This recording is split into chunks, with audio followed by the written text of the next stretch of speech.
7 o'clock in St. Louis, you are listening to The Morning After, presented to you by Brown and Crouppen on 101 ESPN and on the TMA STL YouTube channel. Tim McKernan, Doug Vaughn, Martin Kilcoyne, Jackson Burkett on the ones and twos. And if you would like to call into the program, Chairman Kurt mans the Callier and Thompson phone lines. The number 314-974-0101 to call in. The number to text in, 314-399-9646. Our text inbox is sponsored by Air Comfort Service. And for point of clarification, Jackson, you are not updating text names anymore. It was a 2-day process, and that is over, and we will wait until the first week of August. Yep. That's it. Yep. So you're done. Okay. SOL, Doug. Sorry. Yeah. And that's a big deal to some people still?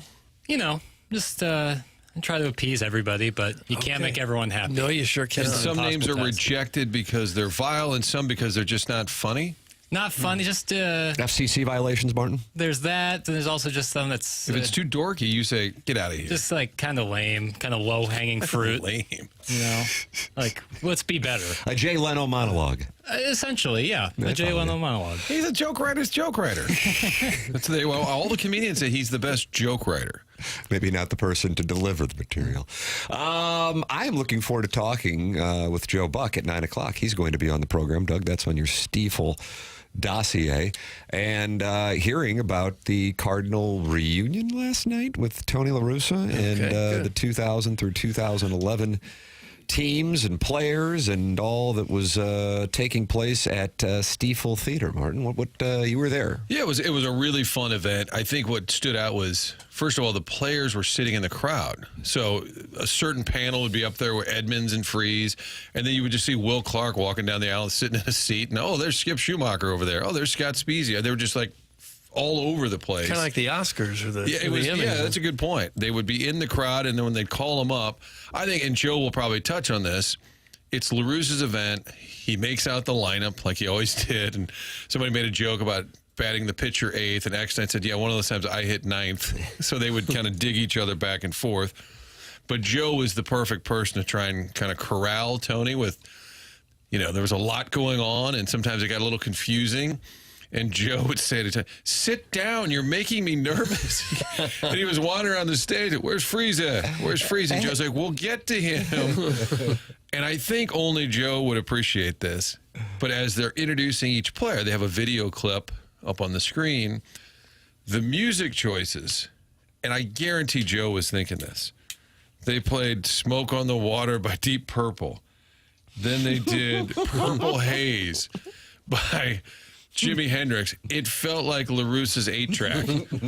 And one time it was all Edmonds clips, and they're playing Purple Haze, and Joe's like, Jimmy was often in a Purple Haze, and he would just kind of wing it. But it was great entertainment, and, maybe a tick long, but just there were so many people involved just sitting in the audience that were former players. And, the focus was the Darryl Kyle era, and you had Mike Matheny telling stories. Rick Ankiel was back, and Will Clark, and then you got the finish was with David Freeze in 2011. But sitting next to each other was Edmonds and Freeze.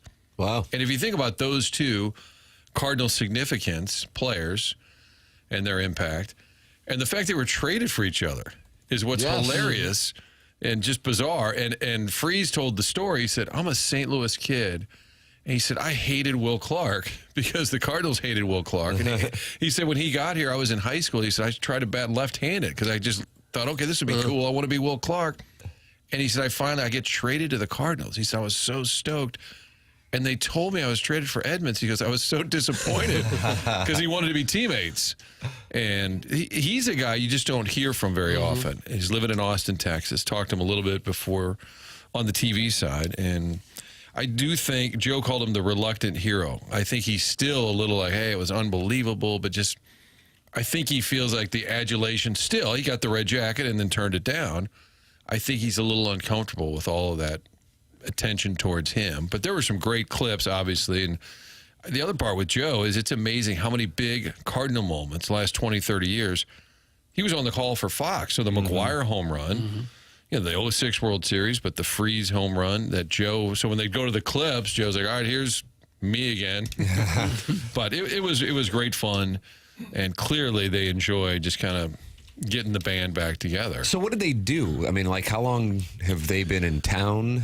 I would imagine they hung out, I think whatever, had dinner. Tuesday night, the majority of them were together. But yeah, like Reggie Sanders was on the stage. He was part of that 04, 05. And they all said the same thing we've said. The 04 team was the best team. That lineup. I think they all hung out Tuesday night, told old war stories. Matt Morris was there. Izzy was there.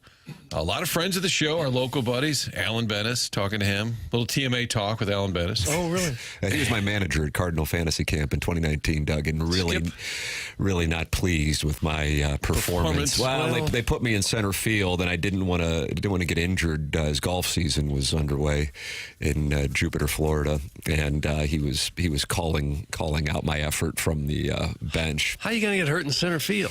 Well, if I were to just run hard, which wasn't something I was interested in doing, Martin, and So why were you there? The Cardinals, for the purpose of social media entertainment, said, hey, would you like to do this? And I think they asked about you doing it, if I'm not mistaken, too, having some TMA guys go down there. And so I'm like, sure, I'll do it. I go down there anyway and spend time down there during the winter with my family. So that'd be awesome. Be happy to do it. And I was on Alan Bennis's team. And, these fantasy games during Cardinal Fantasy Camp are intense, so much so that Alan excused himself to use the restroom during one of the innings. Bottom of the ninth, 2 outs. And I was a reluctant participant in the sense that I did not want to get injured with golf being in Jupiter, Florida in February at that point. And when I was put in center field, I bitched about it because that's the kind of teammate I am. Yeah. And then a ball was hit to me, and shockingly, I made a catch, and I came back from using the restroom, and I said, well, you missed out on one hell of a play. I looked like Edmonds out there making the catch. And he goes, I bet you did. Next inning, I believe it was Bernard Gilkey on the opposing team, might have been Isringhausen, hits a ball. I come in for it. It goes about 40 feet over my head and rolls to the batter's eye in center field. And my manager screams, "Where were you on that one, Jimmy Ballgame?" And it just it created a lot of tension in the clubhouse, and Alan and I are candidly incredibly sideways over that. There's nothing worse than a comfortable media person. What was that? I was enjoying Lance Lynn. So I think my earpiece is now. I said maybe it wasn't your performance, but your ability. I think you combine performance, ability, effort, problematic in the clubhouse, demanding to hit cleanup. I think these are the things that I expected when I got the opportunity. And you got to hit cleanup? Did you get the ball out of the infield ever? Oh, gee. I had a game-winning RBI when a chiropractor from Collinsville misplayed a double play attempt, and I beat it out. Okay, that counts. How pissed, though, do you think Alan Craig is? I don't know what that's about, but I enjoy hearing it. There's the Plowhawk. And I think Gabby Carter, too. It's got a wonderful montage. It is a nice montage. What did Alan Bennis have to say about the program? Big fan? Does he text in as Harrison's brother master? He didn't out himself as a texter. Just said, hey, I listen to you guys every morning, a little TMA. So just a little friendly banter, I would say. But it's a great crowd, fun stories. And I think it also reminds you just that stretch, how many great players. Somebody mentioned, well, then we added Larry Walker. You just kind of keep thinking about a Hall of Fame player, former MVP, just added into the mix. And I think it kind of calls to mind that the current model is not as exciting, not as star-driven. Matter of opinion. Thank you, Doug. And I think the fans that were there are thinking, yeah, this would be kind of fun to be in October again, but also to have a legitimate chance to win and winning divisions and having a robust lineup. I think that was sort of like unspoken almost. It was not only incredible from the talent standpoint, but as I would imagine you saw last night, and those in attendance saw last night, also colorful in the sense of the personalities. And that isn't because now they can say whatever they want and don't have to worry about ramifications. That truly was the way that it was. All three of us were in those clubhouses, and there were some entertaining characters in there. And when it's led by Tony La Russa, all it does is add to it. Yeah, God bless Tony, though, for putting something like that together. At age 80, Yeah. he's made all kinds of money. He's at an age where most would be content to sit and enjoy their retirement, maybe hit the golf course, hit the beach, go out to dinner every night, just kind of laid back. And he's still just working every day to put things like that together. Such a Cardinal fan. Maybe he's a bigger Cardinal fan than any of us. And he's so hands-on.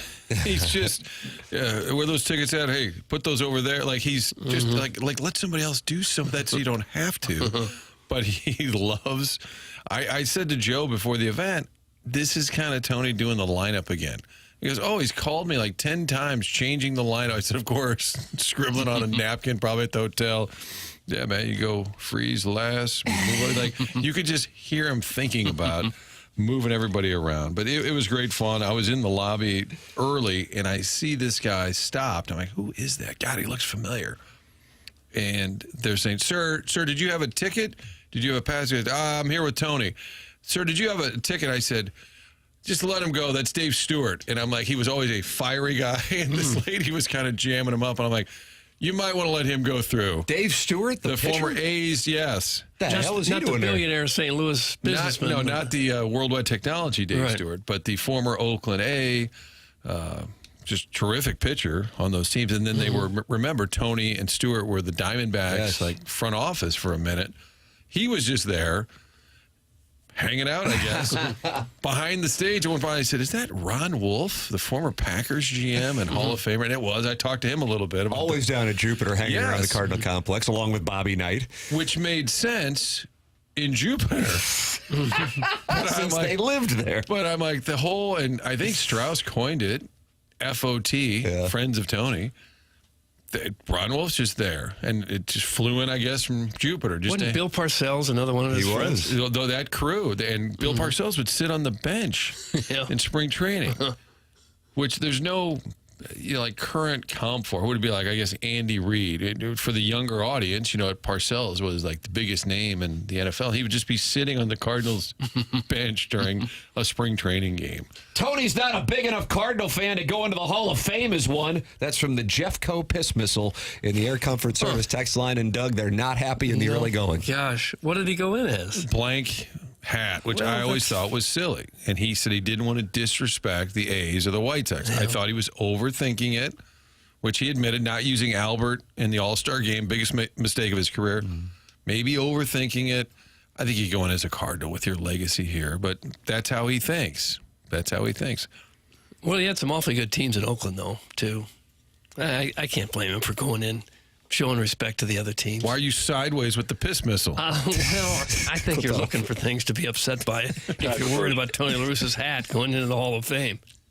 Get involved on the program. Chairman Kurt Manning, the Callier and Thompson phone lines, 314-974-0101. You can join the Jeffco Piss Missile by texting in the Air Comfort Service text inbox at 314-399-9646. And then you got the Michelob Ultra YouTube chat. Doug, let's take a gander and see what's doing in there today. Okay. Because as you know, there are now rankings for the people chatting in the Michelob Ultra YouTube chat, courtesy of YouTube. And DJ Patty Cakes is currently number one. And he's talking with Kitty Bates, who's number 2, and John Scores, who's number 3. And they are in there talking it over at youtube.com/TMASTL. And, of course, just to type in TMASTL when you open up the YouTube app. And the next thing you know, you can watch the program, you can listen to it, you can go back and listen to it anytime you want, and also interact if you want to. Or just watch the chat, which is presented to you by Michelob Ultra. And Tiny PP just said, taste me, Tim? Oh. That's in the Michelob Ultra YouTube chat. I'd be happy to. You would? Now, it sounds like right there you're kink shaming. Just like I do. Absolutely, I do. Tinge of it. Yeah. Wreck me, Doug. How about that? There's your producer. Now, why would you say a thing like that to me for? Why do you want to go and say a thing like that for, man? I don't remember the context, but I stand by my statement. Wreck me, Doug. I had a game plan last night that I was going to get Edmonds, if we were talking more than 5 seconds. I was going to have him record some new audio for you boys where he says, suck it, Doug. And we kind of laugh. And he says, you too, McKernan and Jackie. But it just never quite happened. Stop it, ball game. So what was your interaction? Just that he was walking in and he was getting there, seeing the boys. He said, hey, Matheny. And then bigger names were around the corner. So he'd say, hey, how you doing? Like, Gone. and then later saw him again, like, hey, what's up? It was just brief. Never a moment where we needed any media interaction because, of course, he doesn't do media. Yeah. He's a farmer. But my He plan... wasn't in overalls or anything, was he? No. And him Plaid giving... shirt. He gives LaRussa more crap than anyone, which was very entertaining. But I really wanted to come back with some fun audio for you guys. But I failed. Oh, no. No.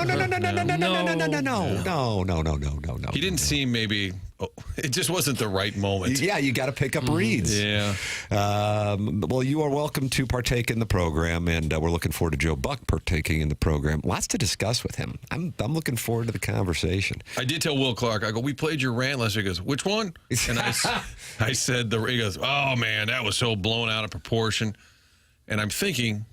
But you cut the audio, like ripping the guy. He goes, we're not talking about that, are we? I said, no, we're not talking about Who is he? Who is he ripping? Devers? Oh, Or you Devers? weren't here. He ripped the Red Sox announcer, who is the brother of the Giants announcer, Dave Fleming. Got it. And Devers was a topic of conversation on the field before the game. Will's talking to Dave Fleming, Giants announcer, and saying, oh, yeah, I was supposed to meet Devers the other. We're going to work on first base, and he didn't show up. But I don't think he was ripping him. Dave Fleming's brother, Red Sox announcer, then said on the air, "Oh, apparently Devers is too good to show up to meet Will." And Will was furious because it was. And Will Fleming, you can go off, mother. All right, you want to take a conversation that we're having and then blow it out of proportion because you're a East Coast piece of shit reporter. Off. So that was taken out of I context. enjoy when our listening audience gets a chance to hear what it's really like when the microphones aren't and the cameras aren't on. But in this case, now here's Will Clark. Well, and that he was just on a didn't podcast. No, I understand, but I mean, you would have these conversations with Right. guys, and hell, I talk like this, away from the microphones, and I just personally find it incredibly refreshing. So God bless America. Podcasting platforms have opened up a lot of that. Doug, the barrier to entry has been reduced substantially. Thank God for podcasting for people like us, and thank God for OnlyFans for people like many of my friends. You have friends on OnlyFans? Oh, yeah, you better believe it. Friends of the show, for that matter. Yeah. Really? Polling's on OnlyFans? I don't know. Names we would Text him. know? Sure. Like, not the porn stars. Are you talking the porn stars? Yeah. Oh. Well, who else would I be talking about? I don't know. Like my neighbor? I thought someone in this room. Like ball writers. That's someone in the room. So, Doug, when there's a LaRussa event, behind the curtain, you'll run into a Pro Football Hall of Fame GM. Tim's behind the curtain like, hey, were you on OnlyFans? Yeah, that's what I do. Plowsy was threatening to go on OnlyFans and got the go-ahead here. Yeah, Martin, this predates you, but one of our first meetings with program director of operations here at Hubbard Radio, Tommy Mattern, the Plowhawk. Jackson, you don't have a drop of the Plowhawk to give the 101 ESPN audience who may not be familiar with his work just a little Taste. small taste. That's a little overboard. You can say you're going to rub honey all over my body, but don't talk about my mother. Martin, there's an example for the audience. In the meeting, asked for permission from Hubbard to start an OnlyFans account. Okay. Send me some requests, boys. Maybe Everyone was told it was okay. maybe don't bring that up early on in the arrangement with the new station. Let me ask the Plowmaster this. Joe Strauss, not necessarily a Plowmaster. fan of the Plowhawks takes. The Michelob Ultra YouTube chat active as the day is long. Doug's Broken Gong says, I love the casual OnlyFans porn star conversation on an ESPN radio show. Thank you. That's what I bring to the table. That's who I am. And, of course, the Air Comfort Service text line active as the day is long as well at 314-399-9646. Joe Buck on the Callier and Thompson phone lines. That is coming your way on the Stiefel dossier at 9 o'clock. And then we've got the Design Air Heating and Cooling email of the day, the morning after, at InsideSTL.com. Design Air is online at designairservice.com. Doug, 2 days ago we had glorious conditions. Certainly we had rain, don't get me wrong, but temperature-wise, and then sweet mother of mercy yesterday. Sweet mother of mercy yesterday. And guess what? It's going to get more intense here over the weekend and then into next week. Here's your high on Tuesday, 95. Here's your high on Wednesday, 95. Here's your high on Thursday, 96. Here's your high on Friday, 94. And not a lick of precipitation in the forecast. Sweet mother of mercy. If you have an air conditioning issue, you want to go to designairservice.com and work with the longest running sponsor on TMA, and that is Seth Goldcamp and Design Air Heating and Cooling, designairservice.com. Martin is a client. Doug is a client. I'm a client. And you can become a client just by going to designairservice.com. The Jeffco piss missile is back, and he is not happy. I don't know who he's not happy with, but he says, you shut your mouth. Oh, who's he talking to? All of us. Okay. Well, it's hard to do a radio show when you all shut your mouth. Well, there's times when Jackie doesn't have a mic and he just kind of gets the old grease board out. It's for the YouTube audience only. Shout out to Nell. That's correct, Jodie Foster. Was that 95? I don't know the years, Tim. It's TMA. The program's presented by Brown and Croup, and this is 101 ESPN and the TMA STL YouTube channel.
Wainwright, gonna take the mound. He's confident, he's gonna shut you down. Molina, behind the plate, dare you to steal. It's already too late. Holiday, coming up the bat. He's about to smack a 3-run jack. Belchine, out in the field. His gold gloves like a solid shield. We are the Cardinals. We want to win. Now is the time. The playoffs begin. Summer is over. Around October. The quest for the best will put you to the test. The chase is on.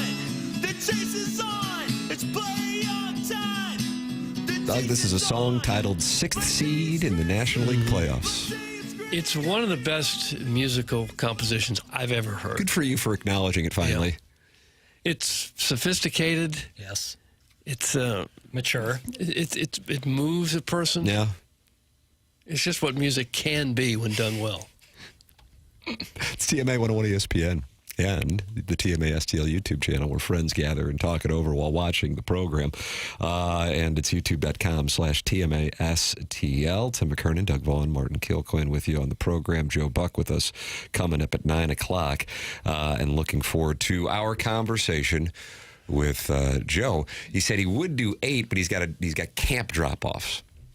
Drop-off. I had camp drop-off and pick-up yesterday. It's camp season, Doug, for the Tykes. Mm-hmm. Get them out of the house for a few hours a day. People don't understand the booking wars that go on here, whether they're available at a certain time slot. And then there's Sweet Kyle who said, it might be hard to hear me with the blower on my back blowing grass clippings. I got meat and potatoes friends. Yeah, that was a tough booking because I said, could you turn the blower off for 5 minutes of airtime? He's got work to do. Okay, we negotiated that. Joe's got camp drop-off. That's correct. I'd like to hear him. I would actually prefer he called during drop-off and getting yelled at by some mom. The Michael Keaton, you're doing it wrong.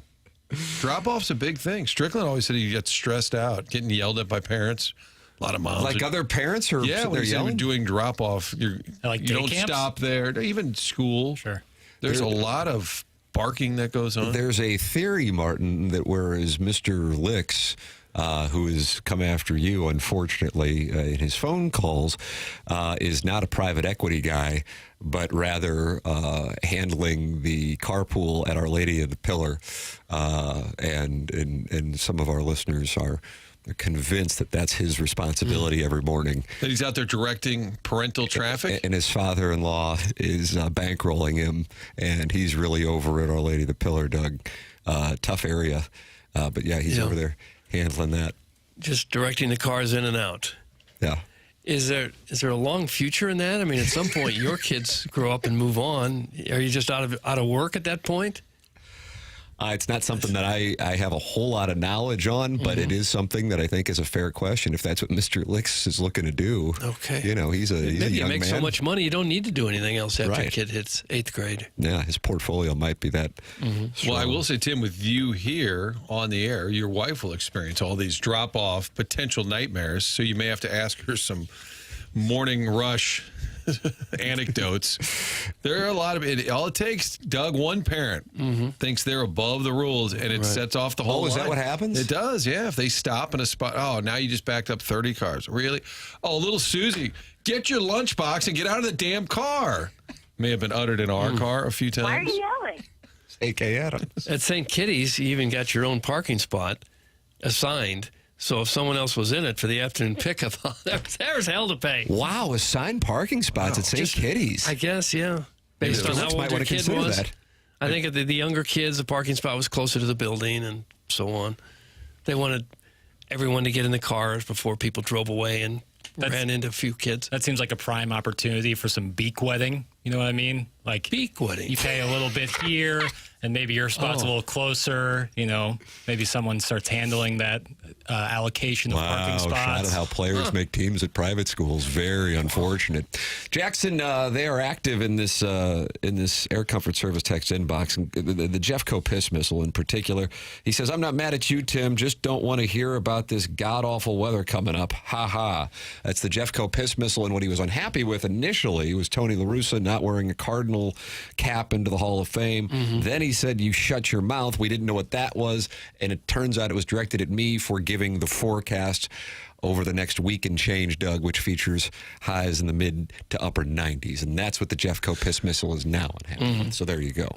You can express your disdain, 314-399-9646. And the Golden Hoosier Shoe says, I'm excited about open scoreboard updates and the subsequent complaints from all of the pores in the audience.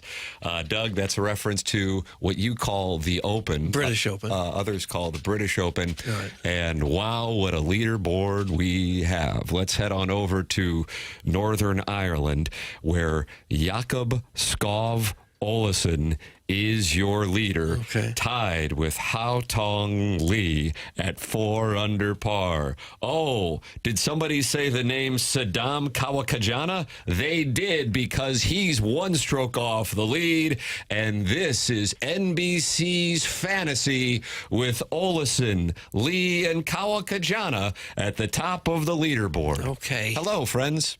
When I watch that tournament, I just wonder why you don't cut the grass. That rough is a mess. Get a mower out there. Why do you hate links? Invest in a lawnmower. Some of the course is fine, but other parts of it look like it hadn't seen a lawnmower in decades. And, of course, it's raining. Always seems to be raining. Seems like you're going after the Irish people, and I can't have that. Well, if it weren't, I feel like they would add a few drops to the lens just to give it that vibe. See, look at that grass. Oh, my goodness. Cut it. Scotty Scheffler is 2 under. He is 2 back of the Olesen-Lee tandem at the top of the Probably leaderboard. intimidated. I would imagine so. Phil Mickelson is turning back the clock. He is 1 under par and 3 back. He has completed his round. John Rahm, Xander Schauffele also at 1 under par. U.S. Open winner J.J. Spawn, 1 under par. 2019 Open winner at Royal Portrush, Shane Lowry, is made the turn, Doug, and he is 1 under par as well. So there are some of the names from the prominent golfers out on the course and the strangers at the top of the leaderboard. If you watched the Spread Zone yesterday, presented by FanDuel, one of the plays that I gave was, there will be somebody on the leaderboard. You have no idea who the hell the gentleman is. I did not expect the first 3 names on the leaderboard to be people I did not recognize. No. But You have that's every what reason to be hopping mad. I'm pretty pissed. Yeah. But this is what goes on, and then usually by Sunday, order's restored. Right. The cream rises. So don't worry too much. It's early. Some of these guys don't know how to play in the forest conditions when the grass isn't cut. Why do you hate Northern Ireland, Doug? That's from the 618. Well, I've never been there to hate it. I don't hate it. I just think the golf courses ought to cut more of the grass. The Irish are lazy. That's from the Grey Summit Grey Goose Guzzler. Warson Woods Wacko says it's Northern Ireland, Doug. They don't work. And no one works in Northern Ireland? These are the thoughts that are coming in. What's going on? Fine people. Thanks, Jackson.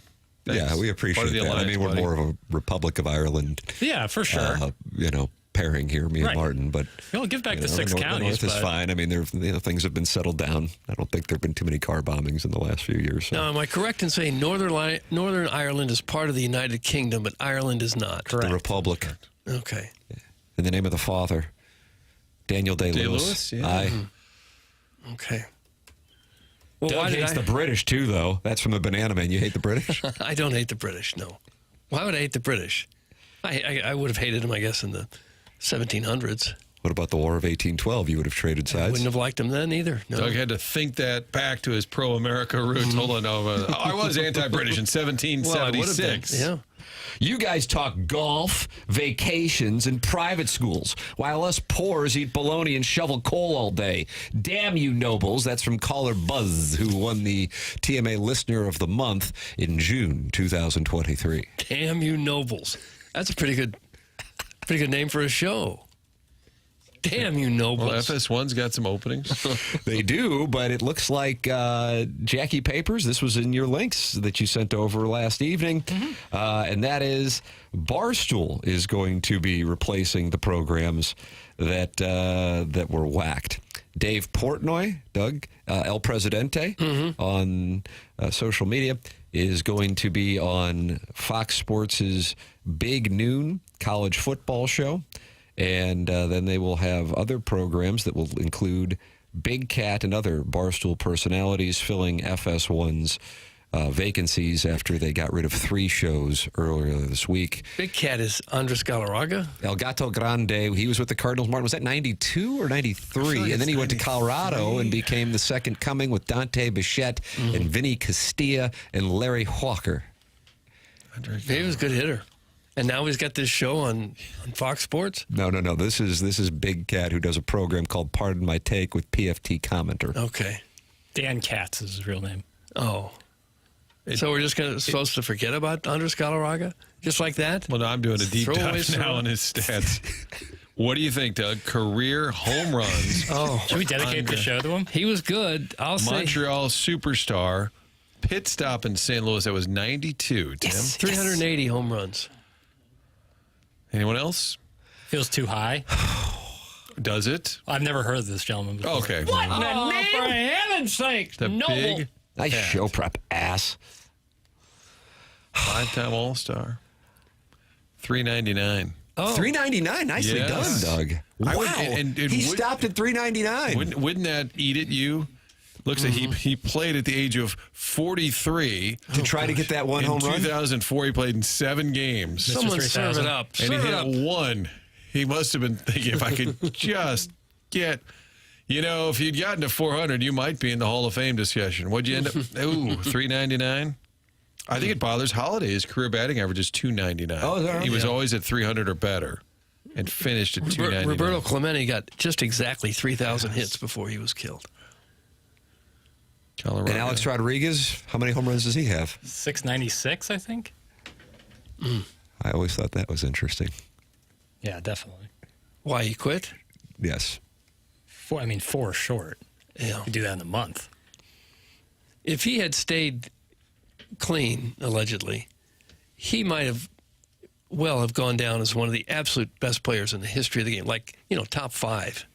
I agree with that. Because as a shortstop hitting like that, Yeah. he was really incredible. 696 home runs, over 300 stolen bases, over 3,000 hits, over 2,000 RBIs. Yeah, but it seems like he's largely forgotten when people have their list of the greatest players of all time. I don't know, maybe that's just me. But those steroid allegations, they really taint the guy's career. Well, in his case, he acknowledged it. Yeah. But he told Peter Gammons in a sit-down, Peter, that was a loosey-goosey era. And that was just sort of the... He spoke with a British accent for the interview? You got to find the audio. Peter, you have to understand, loosey-goosey time. And everybody's like, oh, okay, fine. It was loosey-goosey, Doug, when you rob the bank and you're in front of the judge, Vaughn, what were you thinking with that gun in your hand? Oh, Your Honor, it was a loosey-goosey time. Security didn't seem to care much. It was a little loosey-goosey. He was pretty good. Oh, yeah. 2,000 over 2,000 I think RBI. it might be something to, like, he's kind of a brand now. Like, he's such a big businessman. Timberwolves owner. Yeah, and then he's on TV. And then you follow him on social media. He's very corporatized, so maybe that kind of people don't think of him immediately when it comes to like greatest baseball players of all time. He comes off very well on TV. Oh yeah, very likable guy. I don't think he's very guy. charismatic. Yeah, but yeah, some about that maybe. How's he done in the voting? Does he even register? Cooperstown? It's crowdsourcing. And I'll look it up. But It's anti-kink shaming? Smokes. Anti-crowdsourcing? Yeah. Pro-liberty. Jackson, what do you think of... I never watched... and actually somehow when I would flip it on would be irritated by Fox's Big Noon. I don't know what it is. It's like a tribute to the 2005 college football season. Yeah. With Brady Quinn and Reggie Bush. Yeah. And who else is on the program? Urban Meyer now? Urban Meyer on there. It's just not Mark something. Ingram used to be on Mark there. Ingram, yeah. It really hits for me as a, kids of Matt the Leinart, mid-aughts. maybe? Yeah. Yeah, Matt Leinart. Yeah, that's what I'm saying. I mean, it was like 3 guys who played in that famous game at Notre Dame Stadium in 2005. But either way, I didn't really watch it anyway. My show is ESPN's.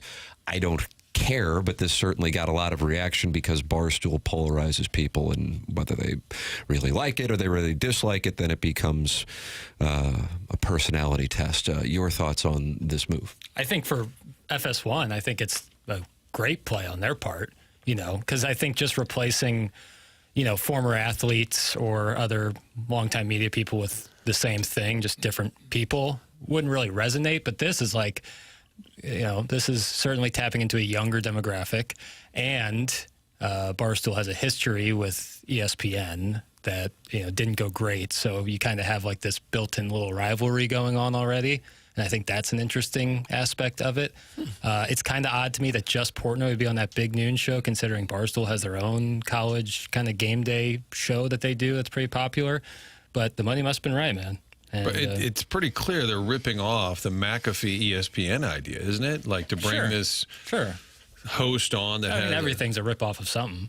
I know, it's just amazing to me. I wouldn't mind being an executive for FS1, and I'll just try and hire a bunch of ESPN people. And if that doesn't work, then I'll just do what they kind of tried also. That's what I'm saying. It's like it's like like some people get fired from FS1, and then like they get back into the pond, and then you pick up other people who got thrown in the pond. It's like, why not bring in some new blood, some new fish? New fish. Some people who have established a brand, just not in the traditional way. I think that's more where people are going anyways, so why not get ahead of it? All right. This is what we're talking about, Saturday football shows? Wait, that and... Doug is like, I'm sorry. Doug's on a tape delay. Yeah. That... The Saturday pregame. And then also shows. other FS1 shows that they'll be doing with Barstool. So it'd be a larger agreement to help program. Yeah. Fill the middle of the day. Right. Since they just got rid of a bunch of shows that started 9 months ago. The world is on Pat McAfee and Dave Portnoy overload. That's from the 314. There's a lot of McAfee out there, that's for sure. But, boy, he's got some energy. Holy smokes. Well, anytime you bring up whether it be McAfee or Portnoy/Barstool, it elicits emotion. And whether the emotion is good or bad, emotion has positive ramifications. Apathy does not. And I assure you, are quite aware of the fact that they are polarizing and enjoy that. So it draws attention to a show that otherwise didn't have much attention unless you really enjoyed the 2005 college football season. I've forgotten what happened last year, much less 2005. Congratulations to the Ohio State Buckeyes. Oh, yeah, they had a pretty good year, didn't they? Fighting Irish. They got hot at the right time, which is what Doug is always advising the local teams. You can just get hot. You can win the baby. Barstool and McAfee were cool during COVID when everything sucked. Now they suck as well. That's from the 314. Doug, there's the breakdown. Everything sucked during COVID? Most what things. Was good during COVID? Zoom came into being. Yeah. I hate that's lived on. It's become more and more acceptable for good interviews just over Zoom. And it's like, I just think it became a thing in COVID and people got used to it. And now it's just, it's fine. And really back then you'd be like, oh, we got to get a guest, get them in studio. Yes, and it was the greatest that they would do it, but it's never happened. And now it's just, hey, are you there? You got your headset on? Okay. And everybody's got the giant cans on their ears and the bookshelf behind them. That's every show. Mm-hmm. Get them in the studio. A lot easier for the interview subject, obviously, to just go into their computer room at home and do it and not drive downtown somewhere and wait around for an interview. Barstool's popular for 19-year-olds, annoying, angry women, and anyone without a brain. Doug, that's from Mongo, and he is not a fan. No, doesn't sound like it. I don't think that's the case. It's for 19-year-olds who like to annoy older women? Is that what you said? No, I didn't. Mongo did. Okay. He said Barstool is popular for 19-year-olds, comma, annoying, angry women, comma, and anyone without a brain. That's Mongo. Okay.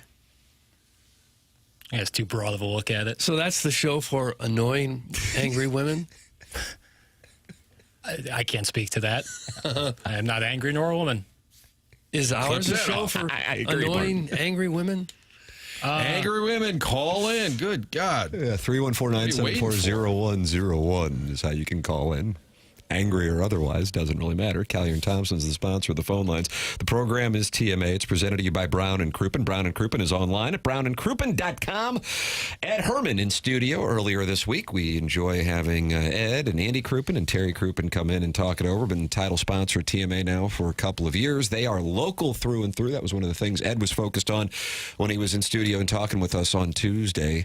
And if you're in a spot where you need a personal injury attorney, wouldn't you want somebody who is local? Wouldn't you want a firm that is local? local, that knows the legal environment, that you can meet with directly. Martin, you were talking about not liking Zoom. Well, great. You can go down to the Hill and meet with the people at Brown and Crouppen. I've been in those offices. They just built them here within the last couple of years. Unbelievable. Right across from Ragazzi's, Doug. And maybe a couple blocks to the south of Adriana's. Yeah. That's Brown and Crouppen, local, committed to the St. Louis area, founded in the St. Louis area in 1979. It's Brown and Crouppen, 314-222-2222, or online at brownandcrouppen.com. Remember, the choice of an attorney is an important decision and should not be based solely on advertisements. And Paulie Baroni is in the Michelob Ultra YouTube chat, and he says Papers isn't a woman. He just acts like one. What is that supposed to mean? I don't know. What is that supposed to mean? How will I recover? Was it hurtful at all? Oh, yeah, I'm reeling. Yep. Licking my Paulie wounds. Baroni. Licking my wounds. Now, Paul Baroni almost feels like a real name. Are people starting to use their real? That's a new I would twist. short that market. I would Big short short. that market. Big Jackson calls it a big short. And that starred Christian Bale, am I right? Steve Carell? Bale, Steve Carell. Brad Pitt. Jeremy Strong. Jeremy Strong was in there. Yeah, Kendall Roy up in there. I feel like it'd be a good twist. Start using your real name, and we'll just assume it's a fake name. Wouldn't that be a great That's twist? not a bad idea. 3D chess. The program's called TMA. It's presented to you by Brown and Crouppen on 101 ESPN. On the Stiefel dossier today, Joe Buck is going to be with us at 9 o'clock, and we're looking forward to talking it over with him. Doug, the ESPYs were last night, and Little Jackie Papers put together a supercut from the ESPYs. A supercut. I like that. Not just a montage, but a supercut. That's correct. The Okay. supercut is coming your way. This is TMA 101 ESPN.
Hey, this is Jackson with a Sports Center update, and that's driven by Johnny Londoff Chevrolet and Johnny Londoff Autoplex. The Cardinals will be back in action tomorrow evening, taking on the Arizona Diamondbacks. It's a late West Coast game. It's going to be an 8:40 p.m. first pitch tomorrow as the Cardinals resume for the second half of the season. That was another Sports Center update, driven by Johnny Londoff Chevrolet and Johnny Londoff Autoplex. See them at londoff.com. Chevy, together we drive. Are you kidding me?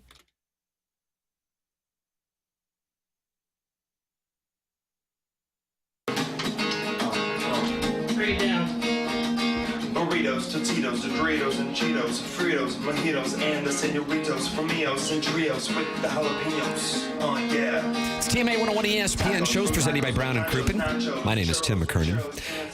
On my right is Doug Vaughn. On his right is Martin Kilcoyne. In front of us all is little Jackie Papers, a 27-year-old rising star in this industry, which I would imagine he will be out of within the next 5 years.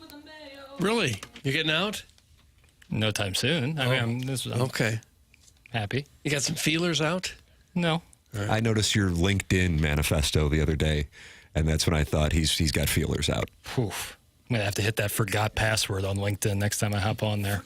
What goes on LinkedIn? I don't get a chance to look at it as much as I should. Shameless bragging about yourself. And Shot it. That's pretty much my modus operandi for the last 21 years. That's pretty much all social media, isn't it? Yeah, but LinkedIn is even more so. LinkedIn is the most bragging? Yeah, of like trivial things too. Like of objectives that only people in your company would know, but you're flexing. I don't know. Can you give me an example? I apologize for asking for a concrete. Though. It's not fair because I don't ever go on there anymore.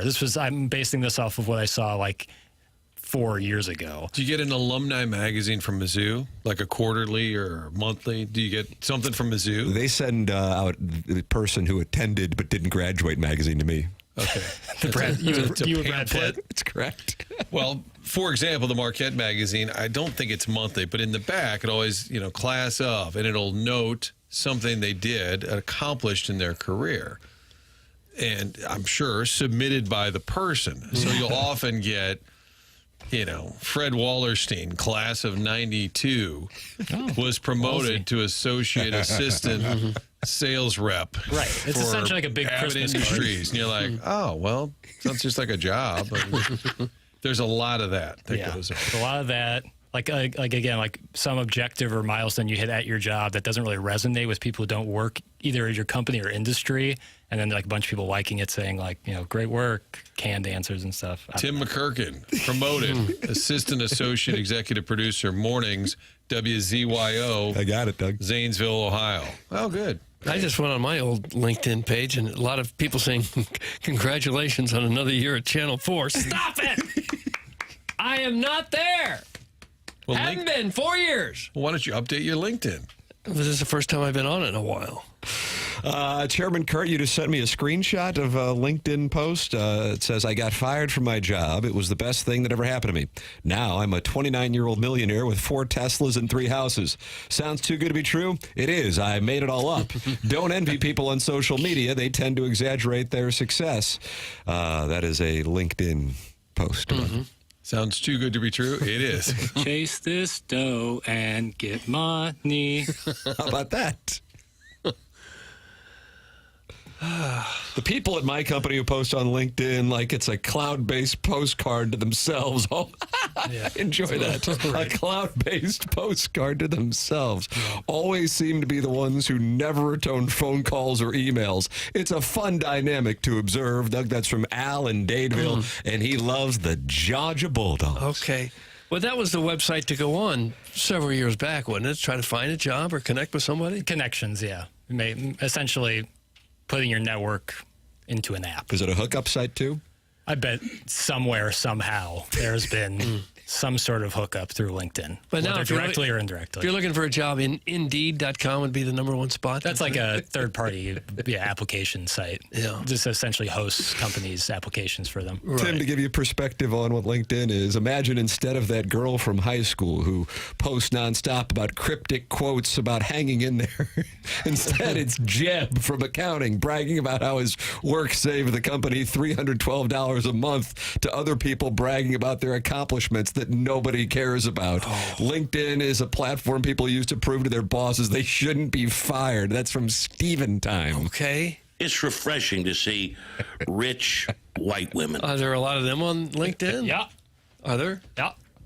Well, Jackie, how did you find this job? Indeed, LinkedIn, or was there That's a great question. Or like a posted note at Listening to the convenience Tim store? McKernan Show podcast, I had an opportune time. The Tim Really? McKernan Show podcast makes people money. Yep. So you makes careers. You ruined Jackson's life by throwing it out there in a podcast. I feel like knowing management at the time, just put a little post-it note over there at there's a hooks. Post-it The note. direct quote was looking at Gangster Pete and myself across the desk. Is he ready to take the keys, big boy? Martin, that makes you mad, doesn't it? What a jackass. I picture him saying, "Oh, neighborhood hooks. You just put a little post-it note. People walking in, people walking out, they'll see a little post-it note. Chance of big opportunity." And like, no, but you could put it on LinkedIn or Indeed. Oh, post-it note up there, right next to the kids' car wash. Post-it note at Hugs. Soliciting the finest in Glendale. Jackson, you put together a supercut of Shane Gillis's monologue, and Doug, there's hashtag backlashes, there's hashtag outrage on social media. Well, there always is, no matter what happens. So we'd like to hear it. He's probably a little edgy for that crowd. Certainly. Brittany Hicks is here. Give it up for Brittany, everybody. I'm joking around. That's my friend's wife. I knew none of you knew WNBA players. Caitlin Clark, she and I have a lot in common. We're both whites from the Midwest who have nailed a bunch of threes. Actually, there was supposed to be an Epstein joke here, but as it got deleted.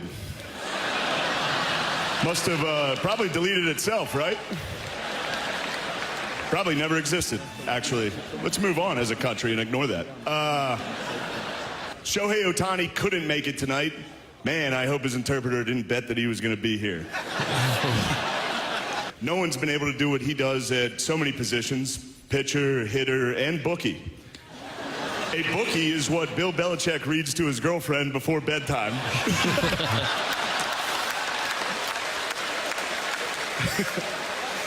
They do. They read The Very Horny Caterpillar, The Little Engine That Could But Needed a Pill First, and of course, the classic Goodnight Boobs. Also, I'm not trashing Bill Belichick. First off, he's 73 years old and he's dating a hot 24-year-old, and people are criticizing him? What happened to this country? We used to be a great country. He won 6 Super Bowls. Yeah, he's dating a hot 24-year-old. Maybe if you guys won 6 Super Bowls, you wouldn't be sitting next to a fat, ugly dog wife. Oh.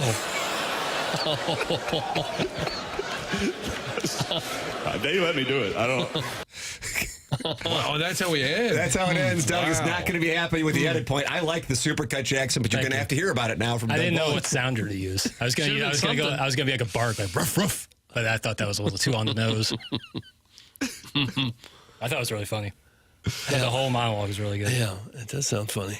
I enjoyed the bookie, what he reads to his girlfriend. The bookie. Yeah.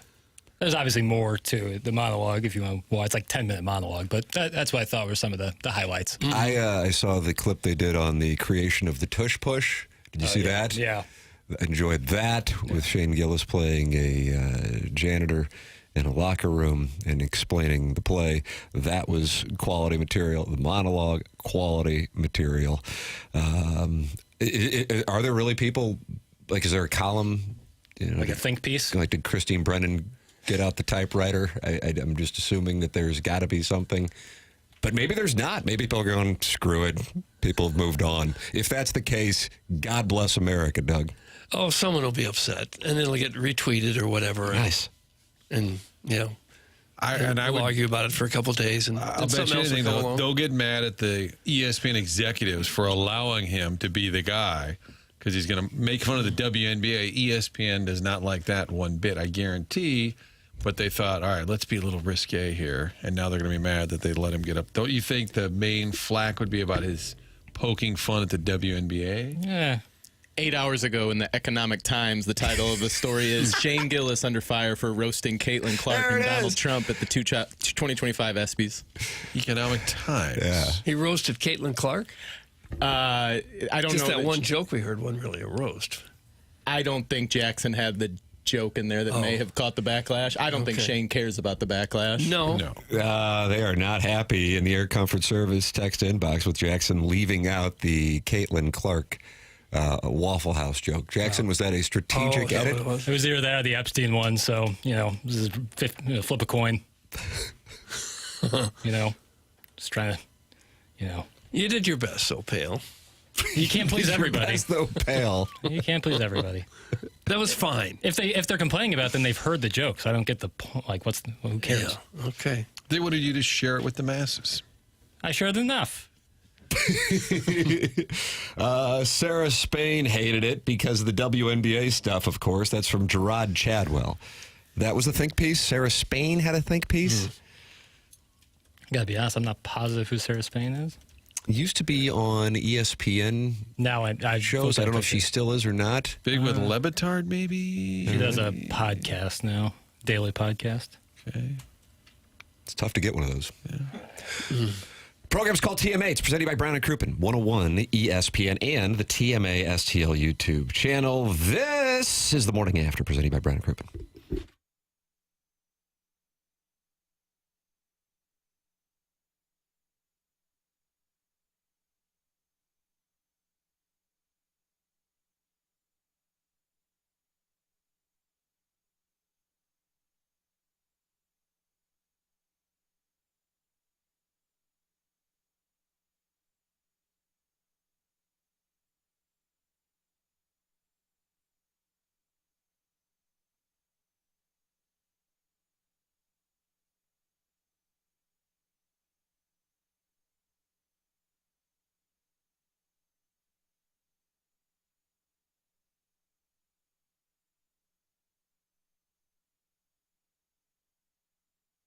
Aesthetic design and build to customize your outdoor living spaces. Aesthetic Design and Build has been building high-quality custom decks and outdoor living spaces now in the St. Louis area for over 30 years. Dan and his team have a showroom in Chesterfield Valley.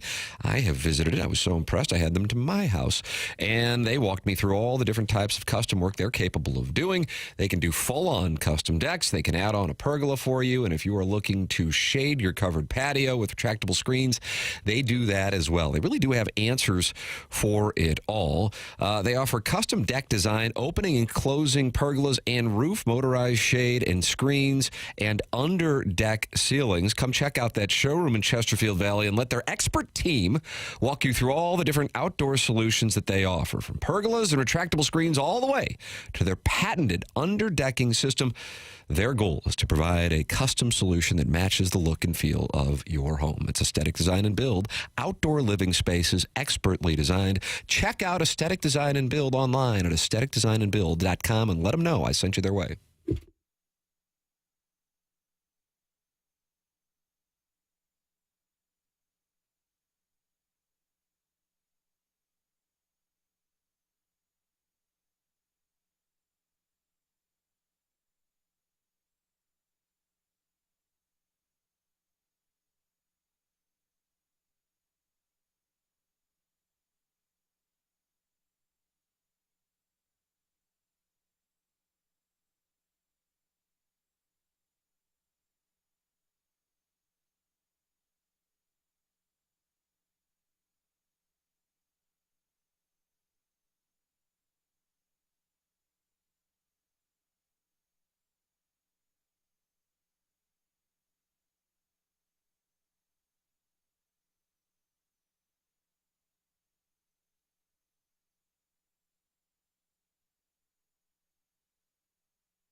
Well, I hope as you're waking up in St. Louis, this tune inspires you to make it a great day. Tim McKernan with you here. You got a coffee mug over there? I do. And we'll have a look at the 5-day coming up. It's TMA presented by Brown and Crouppen on 101 ESPN and the TMA STL YouTube channel. Coming up in less than an hour, Joe Buck will be joining us on the Callier and Thompson phone lines. Looking forward to that conversation, as well as your emails for the Design Air Heating and Cooling email of the day.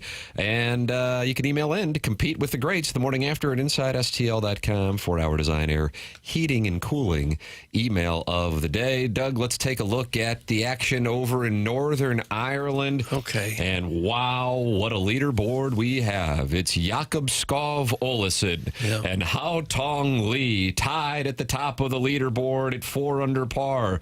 Oh, who's that I see? T3? Why, that's Matthew Jordan and Saddam Kawakajana. Oh, sure. And oh, look, it's Ricky Kawamoto, who's just a stroke back and tied with Jesper Svensson, who I thought was 60, but is apparently mounting a Sunday charge. Is he that old? Jesper. That's a good name. Jesper Svensson. No, this doesn't look like the guy who wore the hat with like it was Parnevik? Yeah. Parnevik. That's who I'm thinking of. Parnevik. Was it his nanny? Yes. Tiger Woods' wife. Was Elin Nordegren was Jesper's. That's correct. Nanny, okay. And then Jesper got a little sideways with Eldrick because things fell apart with Elin. Well, that's a matter of opinion. And then there was the... well, she did take it like a wedge to his car. Yeah. Is that clickbait that's out there? She really did tear down the house in Jupiter, though, and then built a new one? Like that when she inherited the house? Yeah. It's one of, the stories at the bottom of the page. Mm-hmm. Eat fish oil and become Arnold Schwarzenegger, and then you click on it, and it's sign up here. They're actually really close now. The two of them, yeah. But there's a story that after the divorce and there was a little animosity that she tore down this beautiful home. Was there anything she was unhappy about? And then rebuilt it almost exactly the same, I guess, because he had to pay for it. It's one of those stories that always pops up at the bottom of the page. Look at so-and-so now. You used to watch her in the 1970s. You won't believe. Click here. And then there's always Elin Nordegren tears down whole house. But you got to go through 500 ads to actually get to the bottom line. Lisa, who is not a fan of Ali Marmol or John Mozeliak, did go last night at Martin, and she has sent in a picture of herself with Reggie Sanders at Stiefel Theater. Subject, legit manager and team in town. And this Reggie Sanders was so nice and making hot. What does that mean? So nice and making hot. What does that mean? He's you're going to have to call into the Callier. He's in incredible shape, and he has not aged in 20 years. Right. You were hot, weren't you? Darn right I was. Well, sure she was. He's an absolute delight. I love Reggie Sanders. He was a delight. I remember an interview when he was at the Braves, and he was playing the Cardinals in the playoffs, and I'm like, man, it's like the friendliest effing guy I've ever met. And that's the way he is. He's unbelievable. I think we had him on the morning grind, and we came back with the Johnny Cash. I've been everywhere. Because he's played for so many teams. And over 300 home runs. He was a great stolen base and power guy, but he played for a lot of teams. And he's just totally great. I talked to him for a while after. He works for the Royals, and he's buddies with Joel Goldberg. So I actually talked to him for a while after the event. He's a delight. I thought Lisa would point out, probably not for air, but they're calling out all the different players that were at the LaRousse event last night. Skip Schumacher in the audience. And Joe said, Skip, come home. Skip, come home. And I think he was just kind of messing around. But Lisa has been on that for a while. She wants Skip as the manager. Okay. I remember when Reggie Sanders first got to the Cardinals. I think he'd been in Arizona before. Yeah.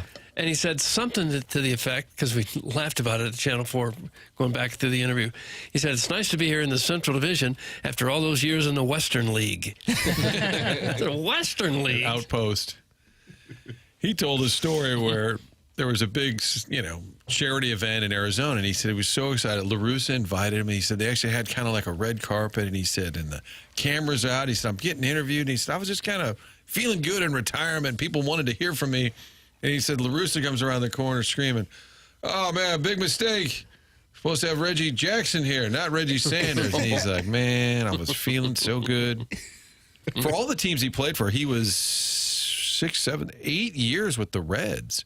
And then he just started bouncing. Then he bounced around. Padres, Braves, Giants, Pirates, Cards, Arizona, yes. How many career home runs there? I said over 300. How many over? 305. Stolen bases, 304. Wow. It's pretty good. How about that? Pretty good. He was a delight. Martin, they are excited in the Michelob Ultra YouTube chat because Eli Drinkwitz is at the podium right now at SEC Media Days. Missouri. Let's take a listen in. Missouri finally getting their chance for SEC Media Days. And there That's it not a is. tiger. And Central Arkansas is on notice for a Thursday night in Columbia, Missouri. Oh, my. And then a week from Saturday, Rock Chalk Jayhawk returns to Faroe Field. Hello again, everybody. Gabe. Gabe will be up for that one. And here's his opening line. Eli Drinkwitz, per Brett McMurphy, his dear friend from the Liberty Bowl. He writes, Missouri's Eli Drinkwitz says, quote, I'm not going to answer any questions about the Epstein files. Doug, that's the first thing he said? What did I say the other day? He'll have a line. He'll be ready. And Bill Reloaded says, I could have gone apple picking down in Lewisburg and cider? Yeah.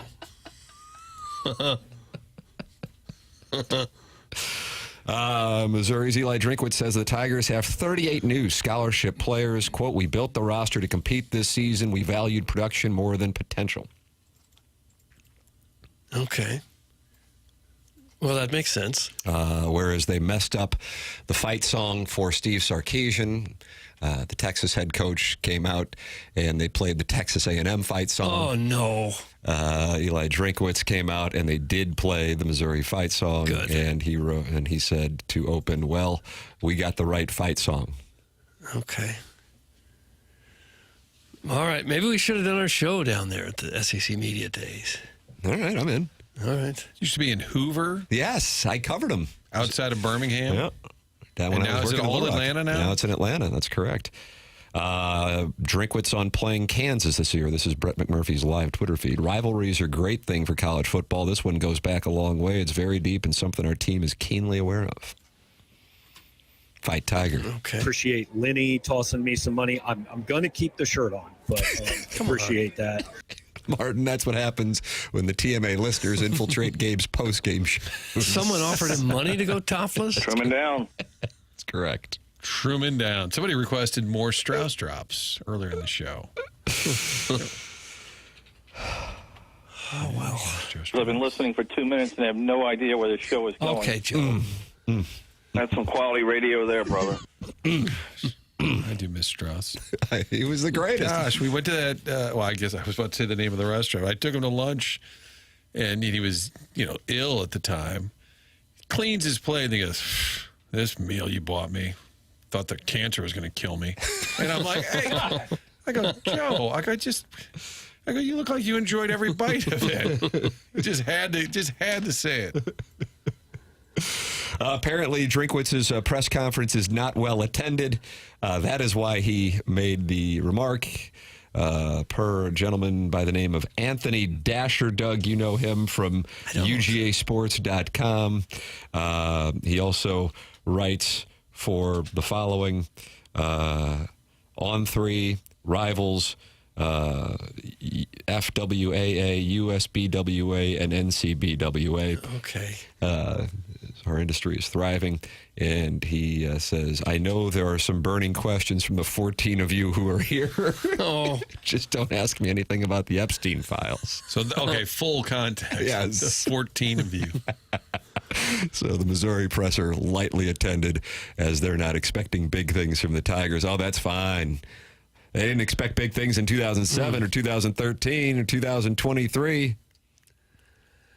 Well, as far as the SEC media attendance, most of the media in Missouri is focused on the pro teams here. Not really this time of year anyway. There's some media there in Columbia, but if you're in Mississippi or Alabama or South Carolina or places like that, their SEC team is it. That's the big thing. It's the biggest sport going, right? Absolutely. Yeah, well, Mizzou football is not the biggest thing going in Missouri. But there are a couple of examples where they have professional teams with large followings, and the Georgia Bulldogs are huge in Atlanta, and the Gators are huge throughout the state of Florida, which essentially is like 4 different states when you break it down. But a lot of Florida alums, and then Tennessee with Knoxville and Nashville. Yeah. What are they, a couple hours apart? Is that about right? 3 hours? Yeah. Right. At least. Most of the media in Missouri is real media and not a bunch of fanboys that didn't even go to the school they're drooling over. That's from the 314. Is that what goes on in the SEC? There's probably some of that, Martin, we're real media. Who's big for you guys? You go all the way down there, loaded for bear. Hey, Tim, don't sleep on those Illini. I had a nice conversation with Kerry Davis on this just yesterday. Ask Pale. He saw it. That's from the recovering alcoholic from Belleville and Webster Groves. You were hanging out with the recovering alcoholic and Kerry Davis? No. So, recovering alcoholic is a lovely gentleman. He is a wonderful gentleman. Really. Offers me his wife on the regular. Truly. One of my favorite people. It's a little nasty with the text. Yeah, but that's... Watch it, Pondy. That's great you mentioned that, because he sent me a screenshot of some of his texts to 101 ESPN, specifically to Kerry Davis in the fast lane. And I rarely get to see the other side of the text line, like people texting into the show, and it looks deranged. Like some of the texts he sends in just in a row. Like if someone were to take his phone and be like, who is this number you're texting, where no one responds to you ever, and you send in the most vile, filthy thing I've ever read. But he said something like, give me an I, Kerry, and then another line, and then Kerry texted back, I. So that's the extent of it. Long-winded there. ILL. I. I'll tell you this, if you recall, I mean, it's bowl games. I truly had to think about, I'm like, oh yeah, Missouri won 10 games last year. They played a bowl. Who the hell they play? Iowa, right? Was it in Nashville or Memphis? Nashville. So whatever. But anyway, I do remember the Illinois-South Carolina one, because I was really high on the Gamecocks, but I also recognized they were in a spot, kind of similar, I guess, if you want to draw a parallel, although it would be a stretch, to Florida State being undefeated and then having a bunch of their players leave, and then they got just hammered by Georgia, and everybody goes, see, they didn't belong. And then Illinois beat South Carolina. See, they didn't belong, but South Carolina didn't have a team. And I saw Kerry in the hallway, and I said, man, I wish you would have let me know about that. How'd your Illini beat South Carolina? He goes, they're good, and they're going to be really good next year, too. Now, I realize a lot changes in college football now between January and the start of the season, but keep an eye on ILL. Illinois' chances of winning the college football national championship are actually better in Las Vegas than Missouri's. Fun facts for no and tell. Well, they can keep sleeping. That's just fine. Sleeping on ILL or sleeping on MIZ? Now, that sounded like somebody's a little hurt. Champagne. That's what I heard, too. Is getting the spotlight. Hey, listen, they don't crown the champion in July. Okay. So. Doug, do you like that, the way the pronunciation? No, why did you say July? I can't remember. I remember someone saying July, and I really like it. It's the same way. It reminds me of Forrest Gump saying, like, and his name was Cleveland, and he was from Detroit. And I just like that. Detroit. Yeah. So I say July. Some of them say Detroit. What? Some of the Canadians. Never heard. Detroit? Detroit. Ooh. I hear Detroit.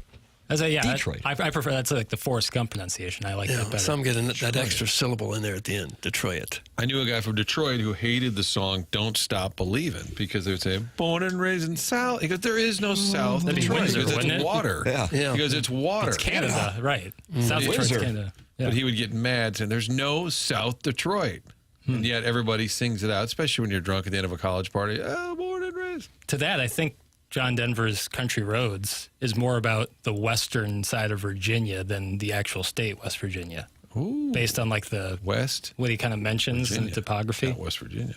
As long as Elia doesn't offer Jackson a scholarship, we might be in good shape. That's from MD 2020. And, of course, Doug, the downfall of the 2025 Missouri basketball season was Dennis Gates appearing on this program and offering Jackson a scholarship. Yeah. I'm totally positionless when it comes to football. You could get under center, take a few snaps. I agree with that. No I shot. see you as a holder. No, I want to get kicked in the hand. I won't know. That's a lot of pressure. They're going to kick the ball, not your hand. But that's still too much pressure. I am positionless. There's not a lot of positions for slow, skinny guys. You can take a snap and hand it off. I could be a system quarterback, I guess, in that, but I can't make a pass. Fourth string safety, maybe? Certainly can't make a read. Yeah, I'd be positionless in football. Yeah, I'm looking at you. I'm trying to. I can't kick. Like, really cannot kick. Okay. Not fast. Slower than I look. Oh, no. That's not possible. I'm telling you. Yeah. You know what? I think that's a great call. The Virgin would be a great water boy. That's from L Boy in the Michelob Ultra YouTube chat. Michelob Ultra, proud to sponsor that YouTube chat, and we're grateful for their support. 95 calories, 2.6 grams of carbohydrates. Oh, get on outside and enjoy yourself a libation with your compadres. There is nothing better than being on the golf course and having a few Michelob Ultras. 95 calories, 2.6 grams of carbohydrates. Michelob Ultra, it's only worth it if you enjoy it. Sponsor the Dotem, sponsor another golf tournament we have coming up here in a few months. And the sponsor of the YouTube chat, it's Michelob Ultra. Grateful to have them on board. Longtime TMA sponsor. Joe Buck, longtime TMA friend of the program, going to be with us coming up at 9:05 on the Callier and Thompson phone lines, and the Design, Air, Heating, and Cooling email today coming your way at 10:45. There's the Stiefel dossier. This is TMA, presented by Brown and Crouppen on 101 ESPN.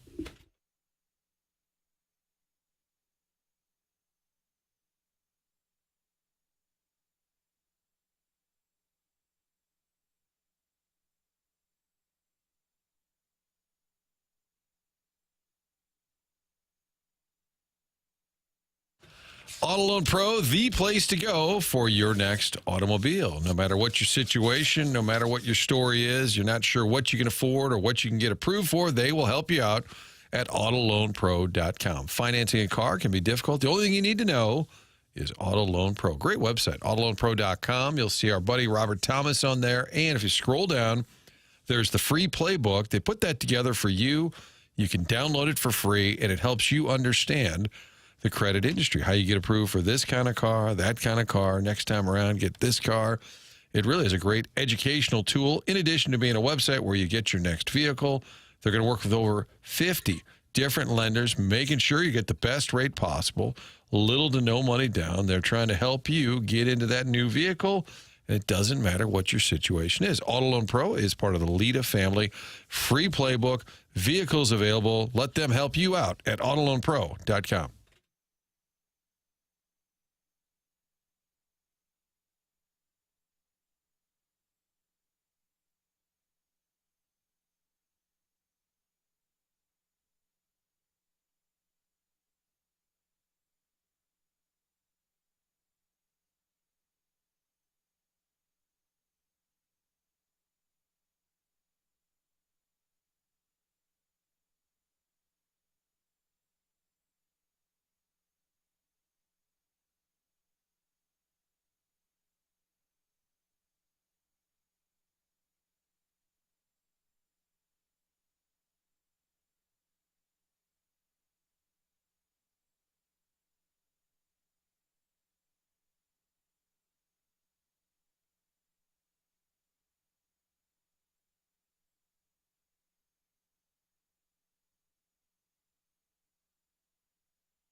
Oh, there you go, Martin, for you and Reggie Sanders. I'm telling you, we came out of a break. Buck Swoll probably remembers. And he's like, oh, you guys, because he played everywhere. What a delight. I love this song. Does Todd Zeal hold the record for most teams, or was it Mike Morgan? Mike Morgan, one of those. Cardinal, former Cub. I feel like Kenny Lofton was on just a ton of teams. Take your calls. And I did a commercial about it, too. Ended the 2002 season. Not to be confused with his son, Kenny Lofton Jr., who was... Baller? Well, he was a little heavier, and they nicknamed him Snack Randolph. Oh, Snack Randolph. We've got a recognizable name now at the top of the leaderboard at the Open, Matthew Fitzpatrick, who sometimes goes by Matt. I don't know which one, Doug, but it's Matt Fitzpatrick. Matthew Fitzpatrick won the U.S. Open at the Country Club at Brookline a couple of years ago, won at Hilton Head a couple of years ago. He is now tied at the top of the leaderboard with Haotong Lee and Jakob Skov Olesen. Scotty Scheffler just hit a ball into the shrubbery. Doug is mad they don't cut the grass over there. Yeah, Scheffler is at 1 under par, 3 back. Scheffler is on the 14th hole. Matt Fitzpatrick is on the 17th, and he is tied with Olesen and Lee. There is your leaderboard update at the Open. Underway right now. Of course, the weather has been rainy, not as windy as it can be at Royal Portrush off the northern coast of Northern Ireland. I saw Fitzpatrick just a moment ago chipping from off the green, maybe 10 yards off the green in deep rough, and he dunked it. Ball That's how didn't he even got to bounce. the top of the Just went right leaderboard into then. the cup. Yeah. Joe Buck's going to join us on the Stiefel dossier. That's coming up at approximately 8:05. Looking forward to talking about a wide variety of topics with him. And one of the things I'd like to hear from Joe Buck on is his opinion on the Superman movie. I don't know if you've heard it. Mike Francesa. Are we down to 6 clips to go? You got a super girl cousin who shows up in a cape, and she's stoned. Okay, late in the movie, so they're setting her up for another movie. Look for some girl super movie coming up, you know. And they basically alluded to the fact that she's always getting high. Okay, you got the dog, who, like I said, is one of the big heroes in this movie. This movie is so bad that if you asked me to go sit through it again, I would want major, major cash before I could do it. Okay, it was pure torture. It was 2 hours of pain. It was the worst thing I've ever seen. There's Superman taking off. Now we're down to 5 cuts. Mike Francesa reviewing Superman. He's not high on James Gunn's work. Eli Drinkwitz is at the podium as we speak at SEC Media Days, and he was asked whether or not he favored the 8-game or 9-game conference schedule. That is being debated. The Big Ten yesterday making it clear they are not moving off this position of negotiating with the SEC for the college football playoff expansion if the SEC does not go to 9 conference games. The Big Ten schools currently playing 9. The SEC schools currently playing 8. Eli Drinkwitz's response, I've been for the 9th game. If it's for the players and fans, it's a 9-game SEC season. If it's for coach preservation, hey, I get it. Good for him. Give me the 9-game conference season. Sure. That's the best. Get rid of this Central Arkansas UMass crap. Yeah, that appeals to next to no one. It's all about paying off the program for the lesser school to come in and be a blood donor and then you go get and a get loss 6 wins and go to a bowl that nobody gives a damn about. Yeah. Well, you think they'll do it? Think the SEC will go to 9? It's hard for me to imagine the SEC bowing down to anybody, but the Big Ten is kind of in a position here where they're not moving off of this. So, in order for it to expand, they may have to do that. I'd love it. Martin, what's your opinion? Because you don't have the Missouri thing that Doug and I have. Well, I would rather see big games. And I think if you can get a 9th conference game instead of, but what'll happen is, so right now, what's your ratio of quality? If you're a typical program, let's say Mizzou being a typical program, what's your breakdown of quality when it's non-conference? one good one? That's correct. Okay, so 1 out of 4 is a good one? And then you may have a middling one, middling to lesser, and then you have 2 blood donors. That's so if you go to approximately. 9 and 3, 9 conference games, 3 non-con, you're probably still doing what? 1 quality? You're still going to tee up a couple of guaranteed wins.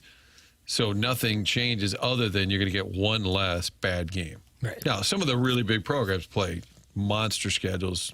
Love it when they have an opening weekend. LSU, Clemson playing, whatever. But Mizzou typically is going to have 1 tough one in there and 3 Yeah.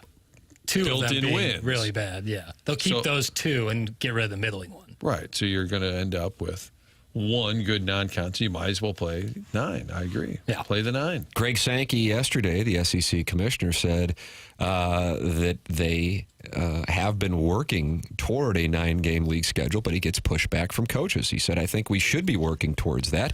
My life doesn't end if we don't. There's this absolutist notion that he's going to dictate what's going to happen. I think we should have an adult conversation. We should be able to make a decision. I think 9 conference games in the SEC is what he's saying, would promote great interest throughout the year, but it would be hard to coach. I've had candid conversations with coaches, and I've told them that. It's Greg Sankey yesterday. The SEC has indicated a preference for a 16-team college football playoff model that would include the following: the 5 highest-ranked conference champions and 11 at-large teams, a format that has gained traction, but, and this is the important part here, lacks the support from the Big Ten, which is pushing for automatic qualifiers and play-in games. Multiple sources in the conference, the Big Ten, have said they will not consider the 5+11 format, that's 5 conference champions and 11 at-larges, unless the SEC and ACC move to a 9-game league schedule.